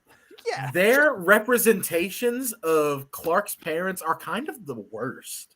Like Yeah. they are so selfish and like so like Ma and Pa Kent are supposed to be the reason that Clark Kent becomes Superman and has his ideals, like the selflessness, Has human ideals. yeah, the fortitude, all of these things he gets from his parents, and they're like the opposite of that. They're like, no, Clark, it's okay to just be selfish. You should have just let all them kids die, bro. Like, You don't know what them. Not only that, but like, let's face it. Pa Kent did not need to die in that fucking tornado. no, he really didn't. It should have it been a should have race, been a like heart when it was attack. Glenn Ford. Yeah, Yes, it should have heart been a attack. heart attack. because the alien You had can't to stop deal. The alien had to deal with the kind of death that we all deal with. Yep. You know, Bruce is vengeance. He's Bruce- justice. yeah. Because they were gunned down. But heart attack. Who are you angry at that about? You know, the alien who lives way longer than everyone. Yeah, just well, had to watch the meat puppet die yeah. Let's face it, because that Clark he can, called dad. Clark can save people from tornadoes. He can't save them from heart attacks. Well, and it's one like of his there's one of his powers is statins. there's this thing of no one wants to just let Superman be a good dude. Yeah. But Look, in the world we live in now, I think we could use Superman going back to just being a good dude. Like Yes, Captain Not being America. The conflicted. only reason we love Steve Rogers in these movies is because he's just kind of a good guy. He's relentlessly a good guy all the Yeah. way to Endgame. Just like That- you know, I'm. yeah. We lost him, Tony. He's Yeah. Cap all the way through. that is how Superman needs to be handled. They don't need to make Superman dark and gritty. I don't need Superman to be a like the old dude who was doing the Nick Cage one. I want Sean Penn. I want Superman to be a fucking killer. We don't need right, that. yeah. That's No. not what we want. No, it's not. That's not. We want the guy that like holds a dam together. Yeah. You know, Yeah. we Give me want the the give me the Richard dude Donner. who like super speed builds somebody's house or some silly shit. Like Right. Yeah. Yeah. Or freezes a lake irresponsibly and dumps it on a chemical factory So- instead of so cooling down the chemicals. irresponsibly. Like Clark, didn't they teach you about the circle of life? Like there's so many dead fish. You destroyed When the you could've- ecosystem. You could have cooled down the jar. Yeah. You destroyed an entire county's ecosystem. That's our reservoir. All right. Anyway, so all right. We cut to London. Wonder Woman stops a terrorist bombing of a bank. Okay, so I have another problem with this. In the Snyder version, she takes that case, the bomb, and she does burst through the ceiling and up through the dome, but she, almost like Iron Man, she flies quite a ways up and she like then shields throws with it. Yeah. Yeah. Yeah. And then Joss Whedon decided it would make more sense if she sort of popped out of the dome and through the case instead of seeing her like, you know, it was so. Why? There are changes that make no sense. Like Yes, there's things he reshot for this no thing's a fucking wasted reason. money. Yeah. Yeah. Yes. Yeah. So all right. Then we cut to is it Greenland or Iceland? It doesn't matter. Iceland. Norway. Norway. Oh, Iceland. No, it's Iceland. It doesn't matter. The Wonder Woman fight scene, especially the longer one, is my favorite one. It's probably the best action scene in the movie. I think. Yeah, it's cool, and it's the one that's probably the least changed. Yeah, shorter. It's just shorter. Yeah, I'll say cut the out a one lot. Throwing of the case. The one thing that Snyder cracked that no one else did right up until his tenure on these films is, I think, the representation of like beings moving at super speed in relation to beings not moving in super speed. Yeah. Yeah. Like that looks really good, and that is one of his strengths on the visual end. Is that shit is cool. And you really all see it the with other Wonder shit. Woman. Yeah. She can't full on fly, but she can sort of fly. You know, the way so she's like you can stopping really see the it, bullets and yeah. right? And, And and like it's not in hitting these slow mo. dudes. She moves at a different, She's They- hitting these dudes before they realize what's happening and shit. It's cool. Yeah. way cool. She like they showed others moving at super speed, but they would like slow down the camera. She was the one that they didn't slow down the camera for. Yep. That they just made her faster. Yeah. Not Barry Allen fast, but still it looked good. Oh, and I did want to point out that talking about Wonder Woman, as we saw in her own movie and in the Snyder cut, there were no gratuitous shots of her ass. In this version, there were at least 3 gratuitous shots of her ass. Close-ups. Yeah. Snyder does not overly sexualize, which is refreshing. Yeah. That's one Yeah, thing you give can him say. that at He least. goes dark, but Yeah, he may Yeah. make your favorite superhero murder people willy nilly, but Right. he won't objectify women. Oh, yeah, well, you won't see well, Wonder Woman ex- dressed But up. then that's true. That's true. But then sometimes, but he also kind of just objectifies everyone because Yeah, like he does. everyone Well, in that's his DC. movies are just so big and giant and That one movie, Except he for the made- minor players. Oh, go ahead. That one movie he made where they were all strippers in a mental asylum. It was all the Oh, girls. Sucker Punch. Wait, You're Sucker right. Punch. That was very That movie was exploitative. kind of like male gaze the movie though. Oh, So you I don't what? know. Yeah, you're I've right. never I seen was that thinking one. in terms of superhero movies. And I I was agreeing totally that he. missed that one. forgot Oh, it's about bad. that. It's fucking terrible. It is so awful. Hey, but it's worth a watch. For every reason Thoreau just said. Yeah, I mean, It it's is. entertaining. Yeah. It's so bad it's entertaining for sure. Have a sip of this toxic masculinity juice. Yeah. With So- all the shades closed. So, anyways, in Iceland, Bruce visits a small town. He asks about Aquaman. He finds him there. He's Arthur. Sorry. He So- asked about Aquaman. So you got any Aquamans around here? Basically, yeah. That's what he got done. I know. He took a horse. He made a horse go through over those Low-key. fjords and the icebergs.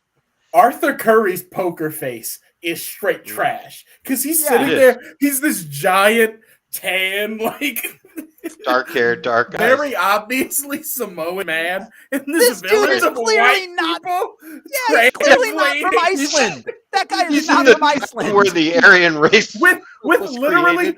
literally a picture of him on the wall, drawn with his tattoos. like Which Bruce sees. We make a point of knowing that Bruce sees it.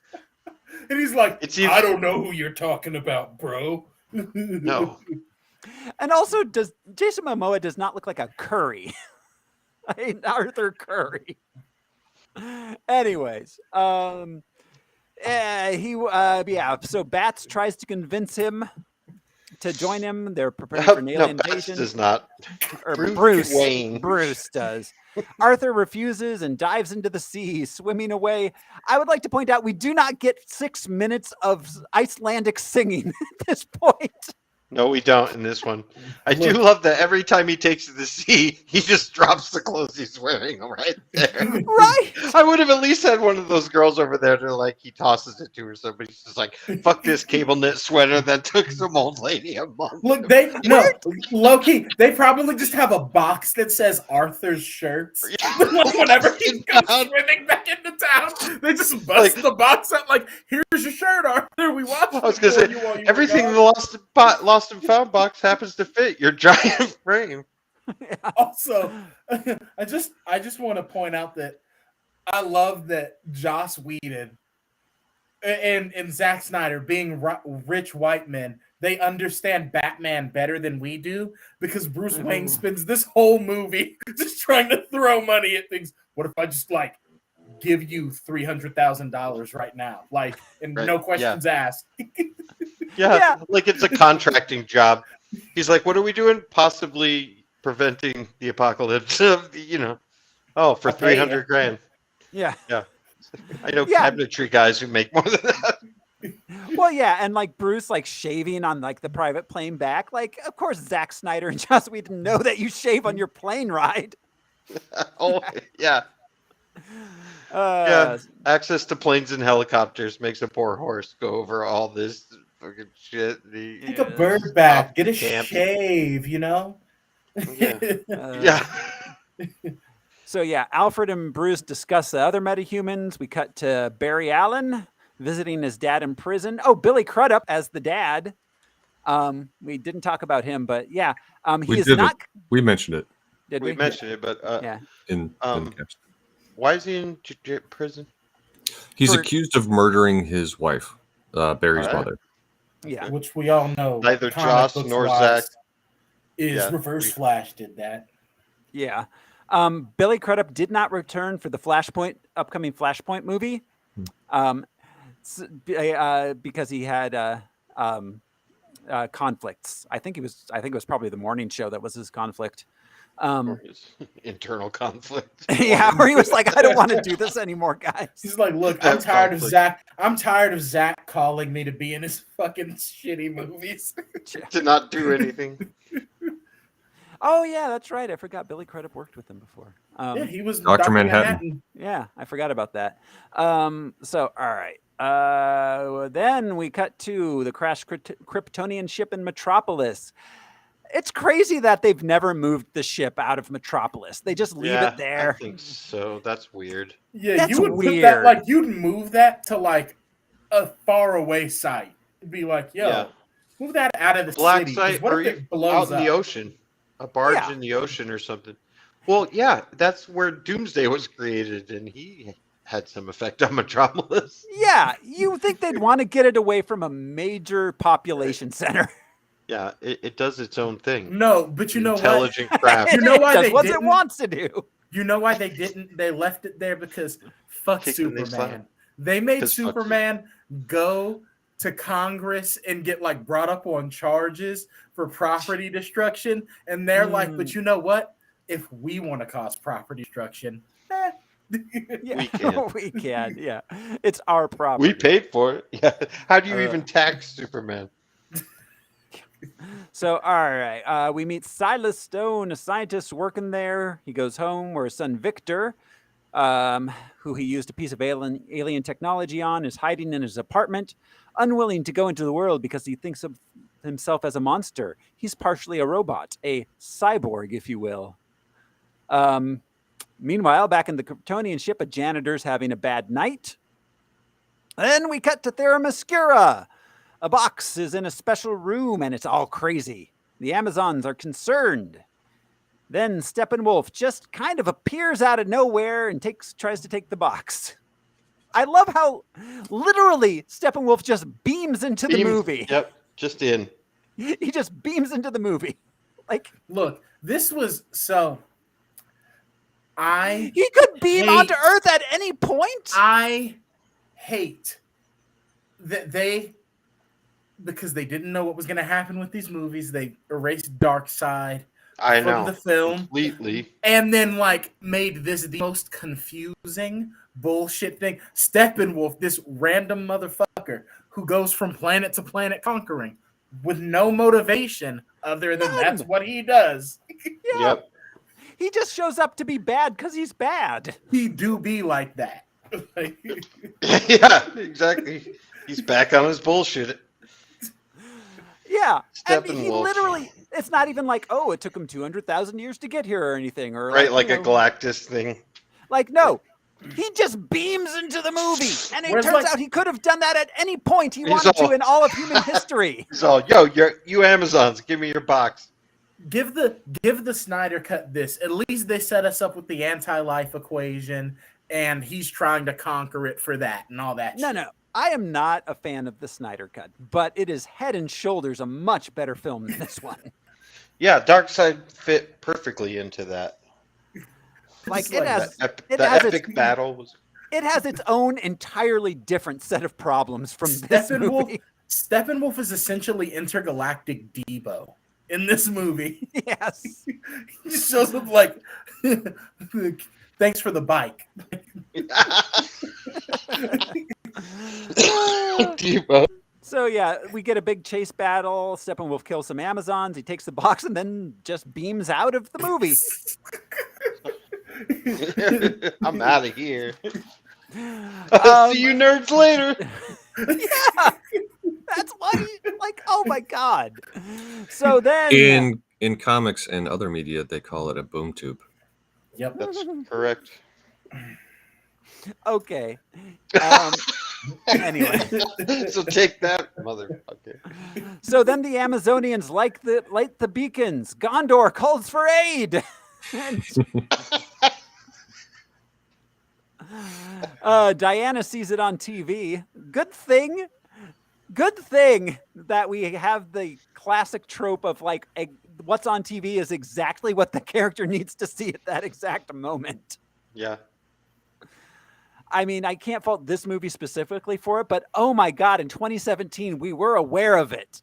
Stop doing that. Back in Metropolis, Lois is too sad to do her job. And on the TV channel 9 News is making fun of a woman they believe is mentally ill.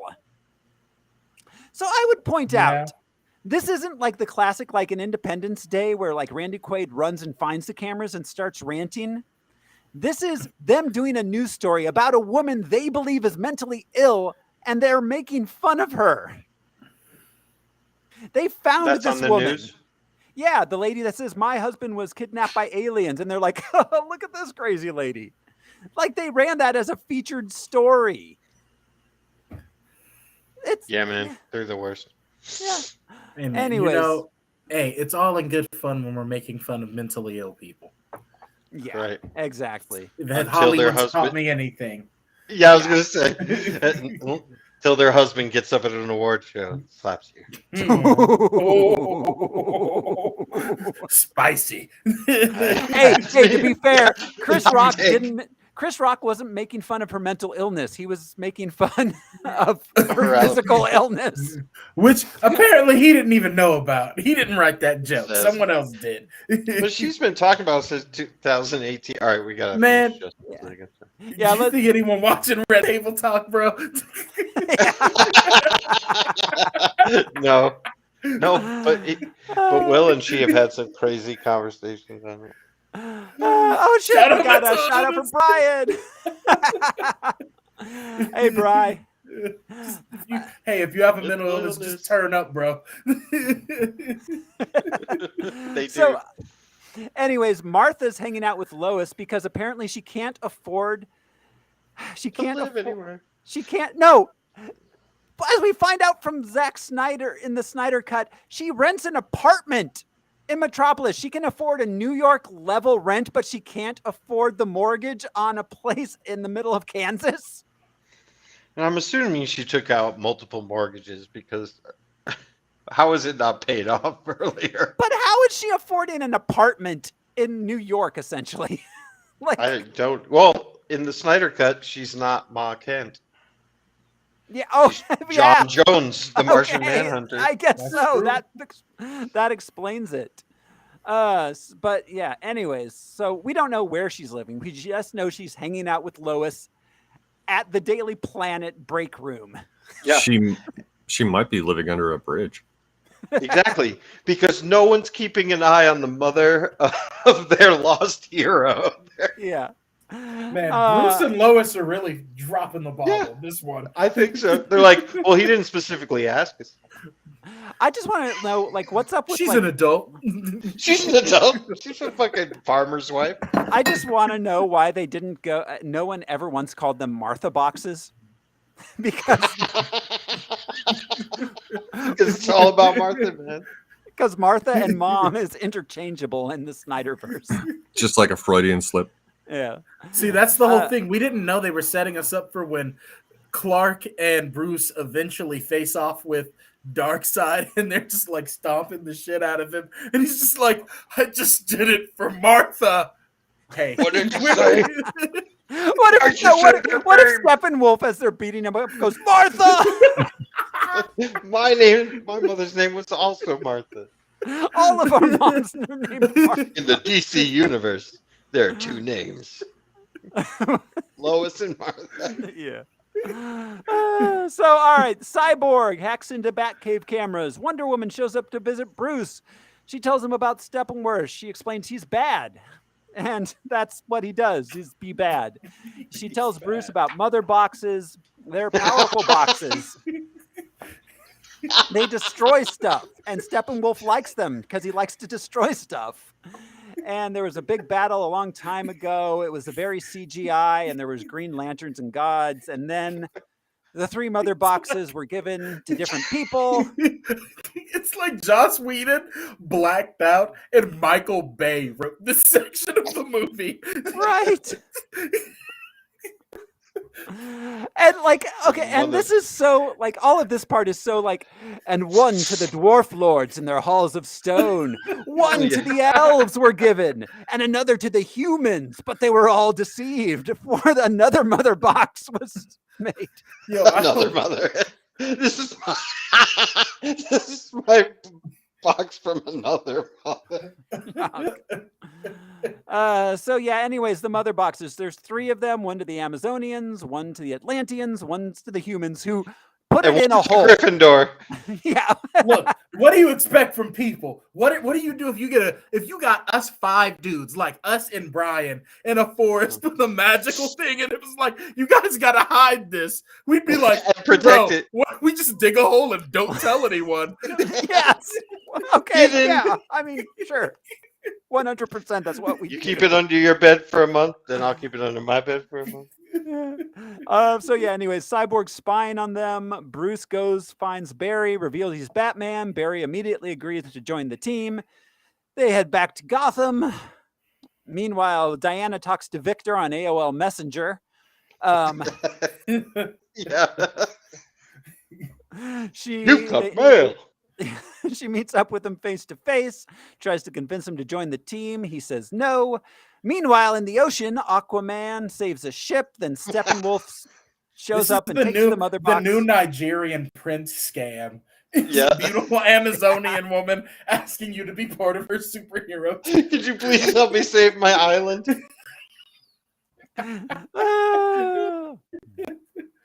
I want to point out they cut William Dafoe out of this completely because he shot Yeah. his scenes and they He cut did. it They're in out. the Snyder cut. Yeah. Yeah. I cannot imagine cutting William Dafoe Look, out of a movie. and Willem ever. Dafoe was so hyped to be in this movie, man. He was doing all these interviews like, I'm in Justice League, dude. Yeah, he was No, excited. You're not in that movie. Have you God. guys been watching Our Flag Means Death? Not Yes. yet. I'm going to get to it, though. It's but, so good. yeah. The Nigerian prince thing reminded me because there's those two black guys on the Yep. ship, and they start they scamming invent- all the aristocrats They like start- he's a they Nigerian start off- prince. Well, because they start off with the Egyptian prince scheme, Yeah, and it's that's for right, a pyramid, and then they That's give right. it to the other black slaves who are on the ship to start doing the scam, and they're like, no, we have to be more realistic, not Egyptian, Nigerian. Nigerian, that's what it was, right? The pyramid scheme, getting people to invest in the pyramid.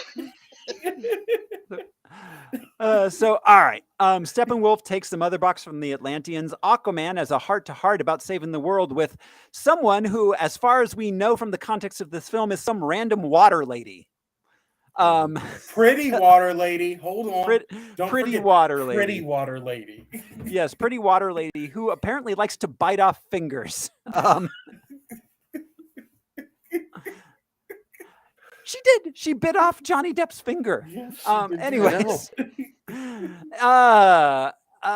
Then, in what I can only assume is Sokovia, a family's having a bad time when Steppenwolf takes over the local nuclear power plant.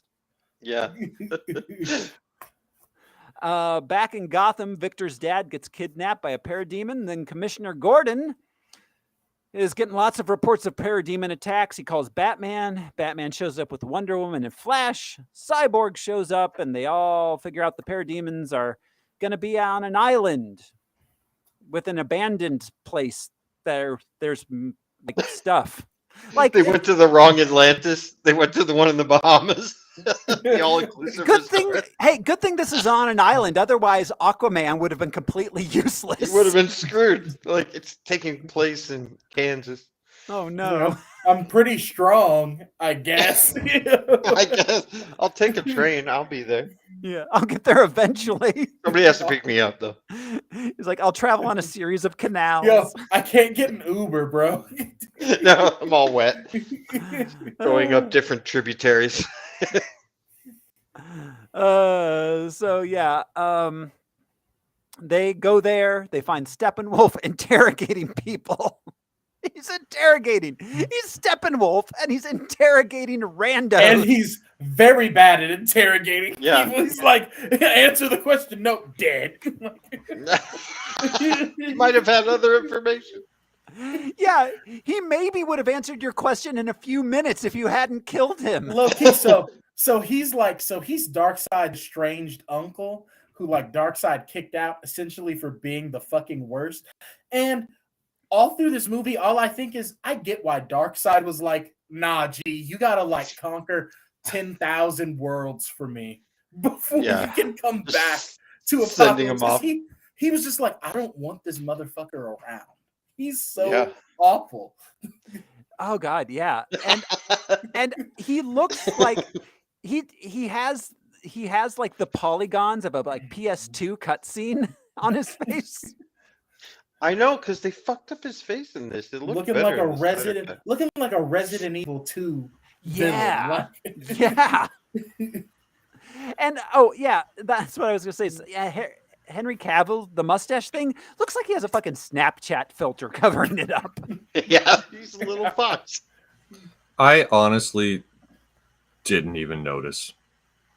I've seen it three times now, and the first time I forgot to pay attention. The second time I was actively looking at Cavill's upper lip. It and looks the I don't know. worst 2 times. It looks the worst. Like other times, it's almost passable, but it looks the worst at the beginning in the cell phone. Yep. And when he's on the farm with Lois. Yep. Okay. That's So- his farm stash. My question is this, because they pretty much reshot every Clark scene. Mhm. When Cavill came back, what's the big deal with just letting him have a mustache? Like, why didn't he have a beard? Superman Like, he has was- had Yeah. beards tons of times in the comic books.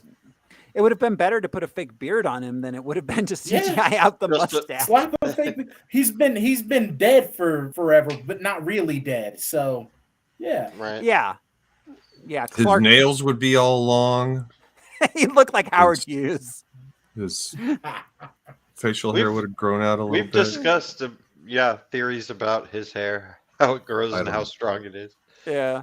We've So, talked. all right. Anyways, they get in a big fight. Aquaman shows up because of water, and they save a bunch of people.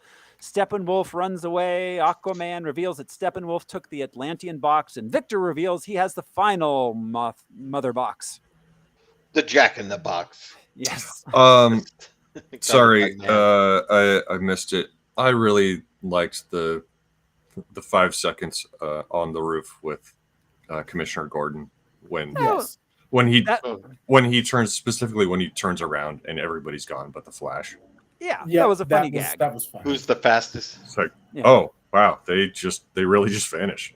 Yeah, That's that was rude. a fun gag. I'll There's say some- in this movie, I did very much enjoy.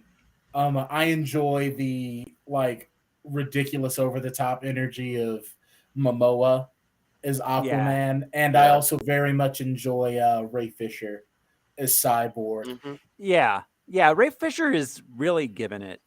Like he's, and what in this film especially is a very thankless role. Not so thankless in the Snyder Cut, but No, And to be honest, I don't think it's the casting that is the No. problem with either. of absolutely these. not. no, None of the casting is bad. Even Affleck's doing fine. Like, oh yeah, Yeah, it's his own style. He's bringing something, and like we said, he did a turnaround.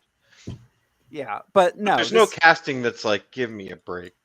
and yeah, no, absolutely. I think all the casting's great. It's just they had to remake an entire movie in like 4 months. Yeah. And they should not have done that. That was a bad idea. All right. Meanwhile, our generic Eastern European family's having a bad time. Turns out later they're Russian. They all head back to the Batcave. Victor explains that the box woke up the night Superman died. The night old Superman died. I Daddy was a can cop. overall. I can Chicago. appreciate the whole narrative of the reason nothing was trying to mess Earth was because they knew that there was something there they wanted no smoke with. Yeah. And Exactly. then he's gone. It's kind of like, oh, fair game. Oh. Let's do it. All right, Yeah. get some. So they decide the only thing we could possibly do is create a zombie Superman to go fight Steppenwolf. Bringing back people from the dead, as movies and television have taught me, is never a good idea. Pet I mean, Cemetery. Yep. I never finished Or that Pet difficult Cemetery, to but do. the kid came back, right? Yeah, He he came did. He came back. Yeah. So Bruce and Alfred go and talk about Superman while Cyborg and Barry dig up Clark's corpse. I would like to point out that in multiple scripts were written the words, "The Flash and Cyborg dig up the corpse of Superman."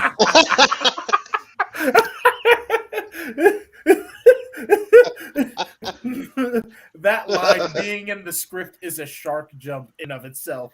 In and of itself. Just the way, just reading it is like, that's over the top. Yes.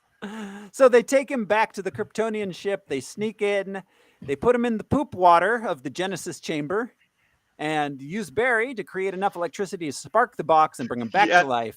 At this It's not point, poop all water, kinds that's of people. kombucha. That's It's kombucha. that's kombucha. How Oh, many people have been in there by now?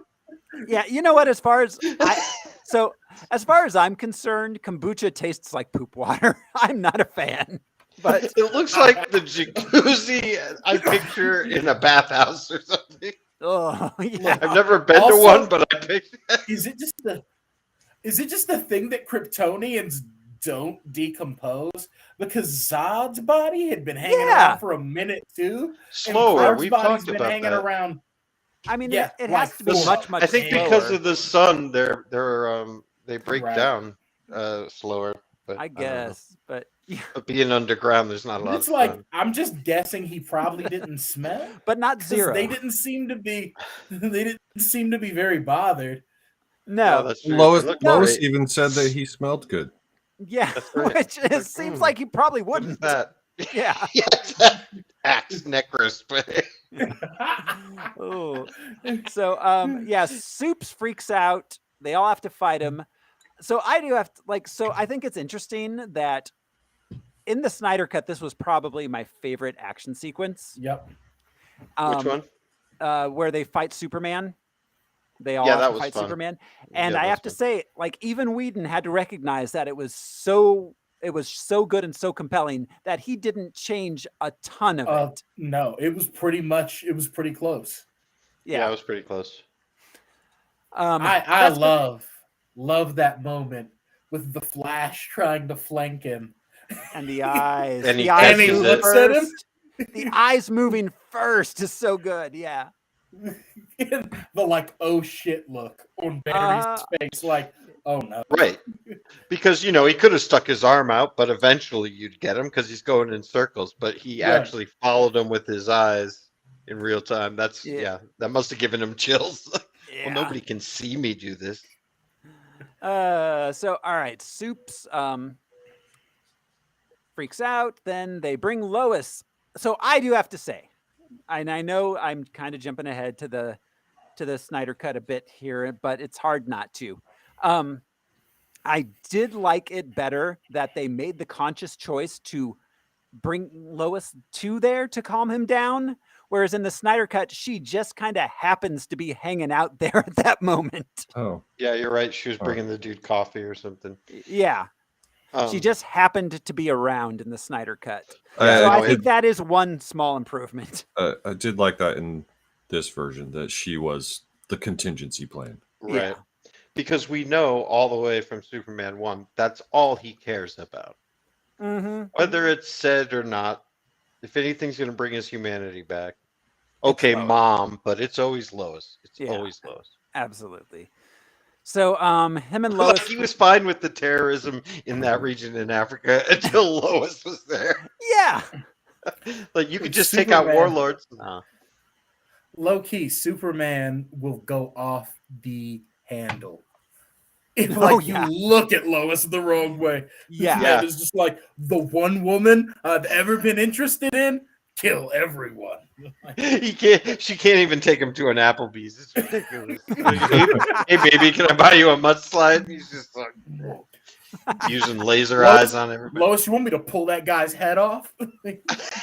What did no, you say? Clark. Are you sure? Yeah. So What did you call me? What? So at that moment, Steppenwolf beams back into the movie and takes the mother box, which they just left laying around completely unattended. Do you think he was in that room with Yogurt from Spaceballs watching the movie on VHS?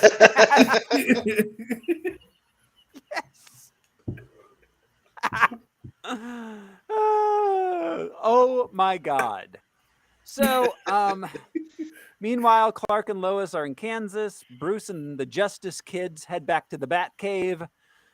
They fight amongst themselves for a bit. Bruce and Diana have a weird flirty talk for no readily apparent reason because Batman and Wonder Woman is not a thing.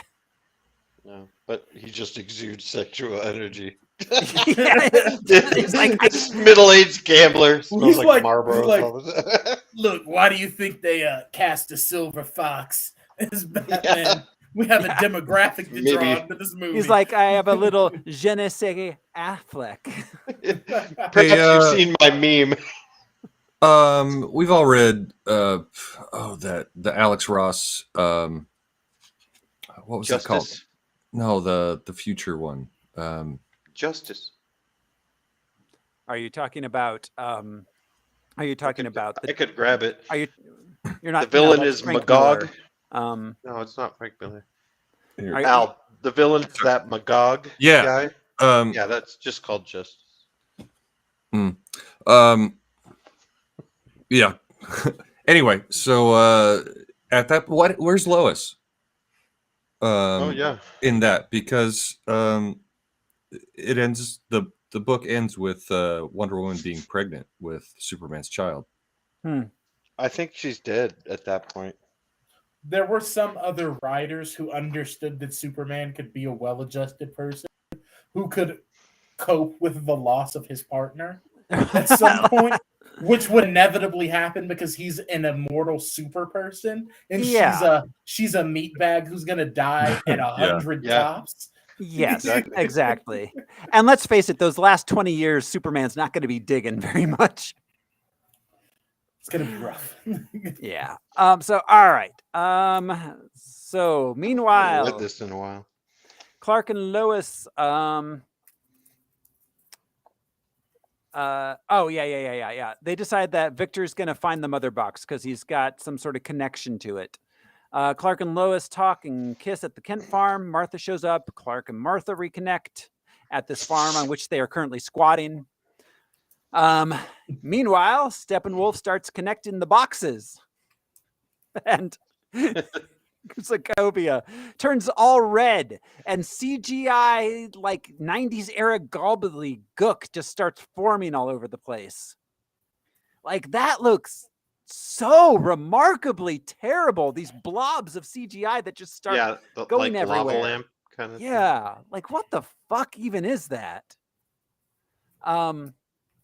Victor finds where Steppenwolf is, and he's in Russia. I'm sorry if you said it while I was away. It was Kingdom Come. Oh, okay. Kingdom Come. Oh, That's right. that one was. Good call. Yep. So, let's see. They've got some bonding time on the jet. Then they arrive in the red world. There's an energy field over Steppenwolf's box place. So I'd like to point out that this big this movie comes in right under 2 hours. 2 hours with credits. And it this final scene is 20 minutes of that 2 hour runtime. There's not much to this movie as far as plot goes. Yeah. So and it's quick. 2 hours? That's a comedy. Yeah.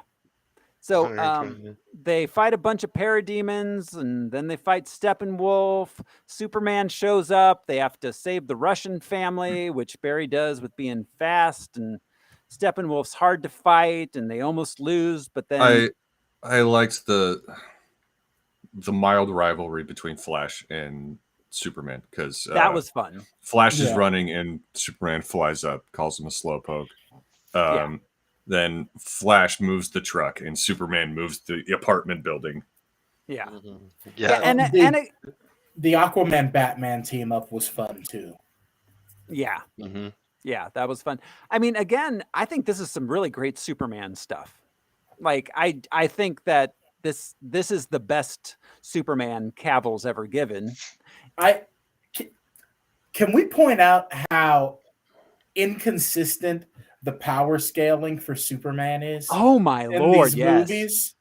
Because sometimes he's like just a really strong dude who can fly and has laser vision, and then like in this movie, he's kind of different. Like he's god tier Superman. Like Steppenwolf is leveling everyone else, and he shows up and he's just like low diff. I don't care. Yeah. Like you're done. Yeah, he just wipes the floor with Steppenwolf. Yeah, absolutely. Do you think his powers were maybe enhanced a little bit by the mother box? Possible. It brought him back to life. Yeah. Could be. Yeah. So anyways, they keep Steppenwolf busy long enough for Victor to hack into the mother boxes. He separates them. Steppenwolf gets scared and gets attacked by his own parademons. And then he beams out of the movie forever. We hardly knew ye. That's what happened. Like Steppenwolf I got know. it easy though, because most villains get killed. Steppenwolf was just kind of like, you know what? I'm done with this. yeah. Deuces. No, like he beams into the movie and then just beams out of the movie. like and out it's of like nowhere. it's like they wanted to do the so. It's like Infinity War. Thanos kind of does the same thing throughout that movie as the protagonist. He beams in, runs the fade on people, and beams out. But they did it. They did it in a much more effective way because you kind of knew, like, okay, well, Thanos is doing this and this behind the scenes. They gave us reasons for why he's in and out that way. This movie, it's like Steppenwolf has no rhyme or reason for anything he's doing. Well, can you imagine? And where is he going all these times? Right. Waffle House. Yes. No, he's going to the IHOP they demolished in Man of Steel for a Rudy Tooty fresh and fruity. So yeah, she's gotta have it. He's more of a mother and child reunion kind of guy. Oh, sorry, that was Denny's. You mean a Martha and Child reunion? Mother box. So, all right. The Russian family is okay, and they get their big Justice League shot with all 6 of them standing together. Luckily, Cyborg, you can tear them apart and put them back together like Legos. Yeah, you can. That's part of his regenerative system thing. Yeah. So we cut to the Kent farm. Bruce got it back from Martha. Barry visits his dad in jail. Lois goes back to work. Bruce, Alfred, and Diana are making plans to build the Hall of Justice in the old Wayne Manor. There's a montage of them being heroic as Lois does a voiceover. Credits roll. We get the mid-credit sequence with Flash and Superman having a race. That was cute. Yeah. Mm-hmm. It was fun. Because that's from the comics. And a callback to the fact that Barry doesn't know directions. Yes. He couldn't figure out east when they were in Russia. Yeah. And then in an after-credit sequence, Lex Luthor escapes from prison and recruits Deathstroke to start their own league. Which it does disappoint me because Joe Manganiello did look kind of dope. Yeah. As Deathstroke. Yeah. Yeah. No, Joe Manganiello as Deathstroke is something I'd like to see for a whole movie. And that's the Justice League, all right. My sister-in-law, she went to Yale Theater School with Joe Manganiello. Said he's the sweetest, nicest guy in the world, but pretty dumb. I'm shocked. Yeah. Is that Flash Thompson? Yes, that is Okay. Flash Thompson. OG. Yeah. Yep. Why did Steppenwolf set up his base at an abandoned nuclear power plant in Russia? Like, that's so fucking random of a place. Because it's always got to be an abandoned nuclear power plant somewhere. You need You need a science factory in there. You need a science factory. Yeah. There's so many fucking abandoned, like, industrial places in these fucking movies. And low-key, there's not that many abandoned nuclear sites in Russia. Like, no, there's not the many world. abandoned nuclear sites in In the the world. world. Yeah. In the world, like- yeah. it's like I so- thought it was Chernobyl. Yeah. That's what at I'm first. saying. Like, is this supposed to Right. be Chernobyl? That's Ukraine. Which that's in the Ukraine. Yeah. In Yeah, it's Ukraine. become abundantly clear in recent weeks. Yeah. Yeah. So I don't know. You guys have any final things to say about this before we Actually, get this speaking way? of that, the scientists at Chernobyl said that because of the military activity, they're worried that the power that's being used to contain the core will fail. Did someone steal the mother Anyway. box? Yep, somebody stole that. No, they stole the MB. Martha box.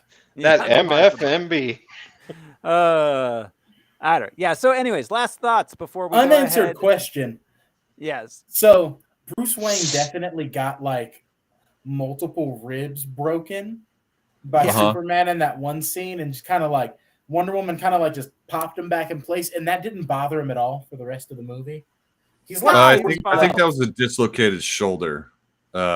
But We still got the dislocated shoulder. Then, like, you see his ribs are all just mangled, and he's like 53,000 years old. Batman is. Like, he's, I mean, he's on a lot of drugs, I assume. All the time. methed out. Yeah. Well, Just fentanyl, just so much. yeah, fentanyl and coke, like Yeah. all these just Yeah, exactly. the speedballs, down in like yeah. and a whole bottle of aspirin. Yep. and a Snickers. Snickers. So, all right, you guys ready to rank it? Yes. Yeah. Yep. I guess sort of a last thought. I don't think I hated it as much as you guys did. I didn't hate it, but I I hate this understand. Yeah, I was gonna say it's just so inferior compared to the Snyder Cut, which is still a very flawed film. Yeah, like I said, It's Snyder still Cut very flawed. Snyder Cut has its own bag of problems that are entirely different from this one. Because it's a different movie. Yeah. But you know, I if you didn't- took the Snyder Cut and you cut an hour of it out, Yeah, you have it a would pretty be all right. serviceable Justice League movie. I don't think understand why so. that's not what they just did. Why did they not just do that? Like punch up a little bit of the dialogue, stick in a few jokes, but otherwise just release a Right. shortened version of the Snyder Cut. I think it's understand. literally because they wanted to rebrand DC at this point, and they had a contractual out with Snyder leaving because of his daughter's death, and they were like, let's just soft reboot it. We'll soft reboot it. We'll bring in Whedon, the guy who did the Marvel stuff, and no one will be the wiser. No one will be the wiser, probably- except And I mean- it was awful. the problem was they gave him 9 months to do it. That's not enough time. Not even 9 months. November. It was May to November. May, June. 7 months. They gave him 7 months, start to finish, to do this. They would have had to have pushed it back a year for Whedon to have made a good movie, and I think he probably could have. You know, whatever about that dude, you know, I think he could have made a decent Justice League movie given enough time and money, but it would have been another 100 million and it would have been another year of time. When I get the vibe that Whedon was kind of collecting a check on this.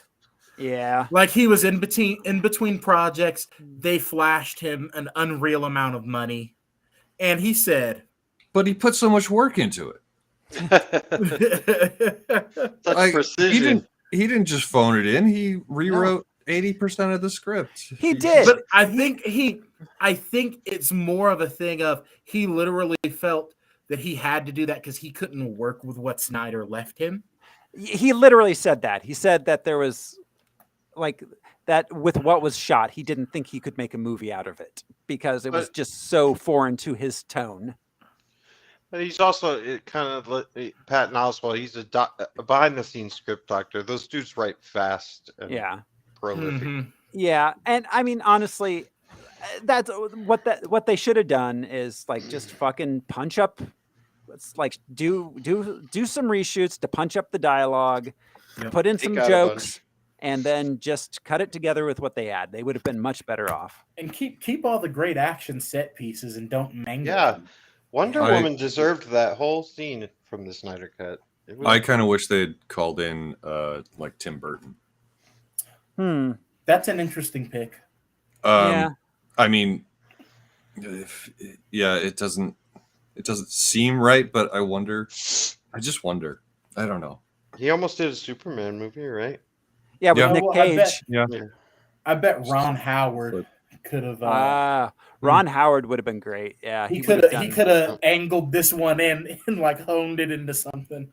because Solo was Yep. fucking great, and Yeah, it was Solo was almost Shyamalan. almost the exact same situation. Yeah, and that movie came out great. So you know, all right. Anyway, so we're looking at the rankings here. I yeah. kind of honed us in where Batman v Superman landed at number 65. Ooh. I think down below this actually because I I still would- like Blade Yeah, I Trinity. actually enjoy. I like Blade Trinity more than this movie. I would Yeah. agree. I would agree. I I'd think say I thi- right around Green Lantern. That's a yeah. That That's makes not bad. sense. Oh, that's below Supergirl. Yeah, it is. I like Al's Supergirl. excited. Al was Al wants to put everything below Supergirl.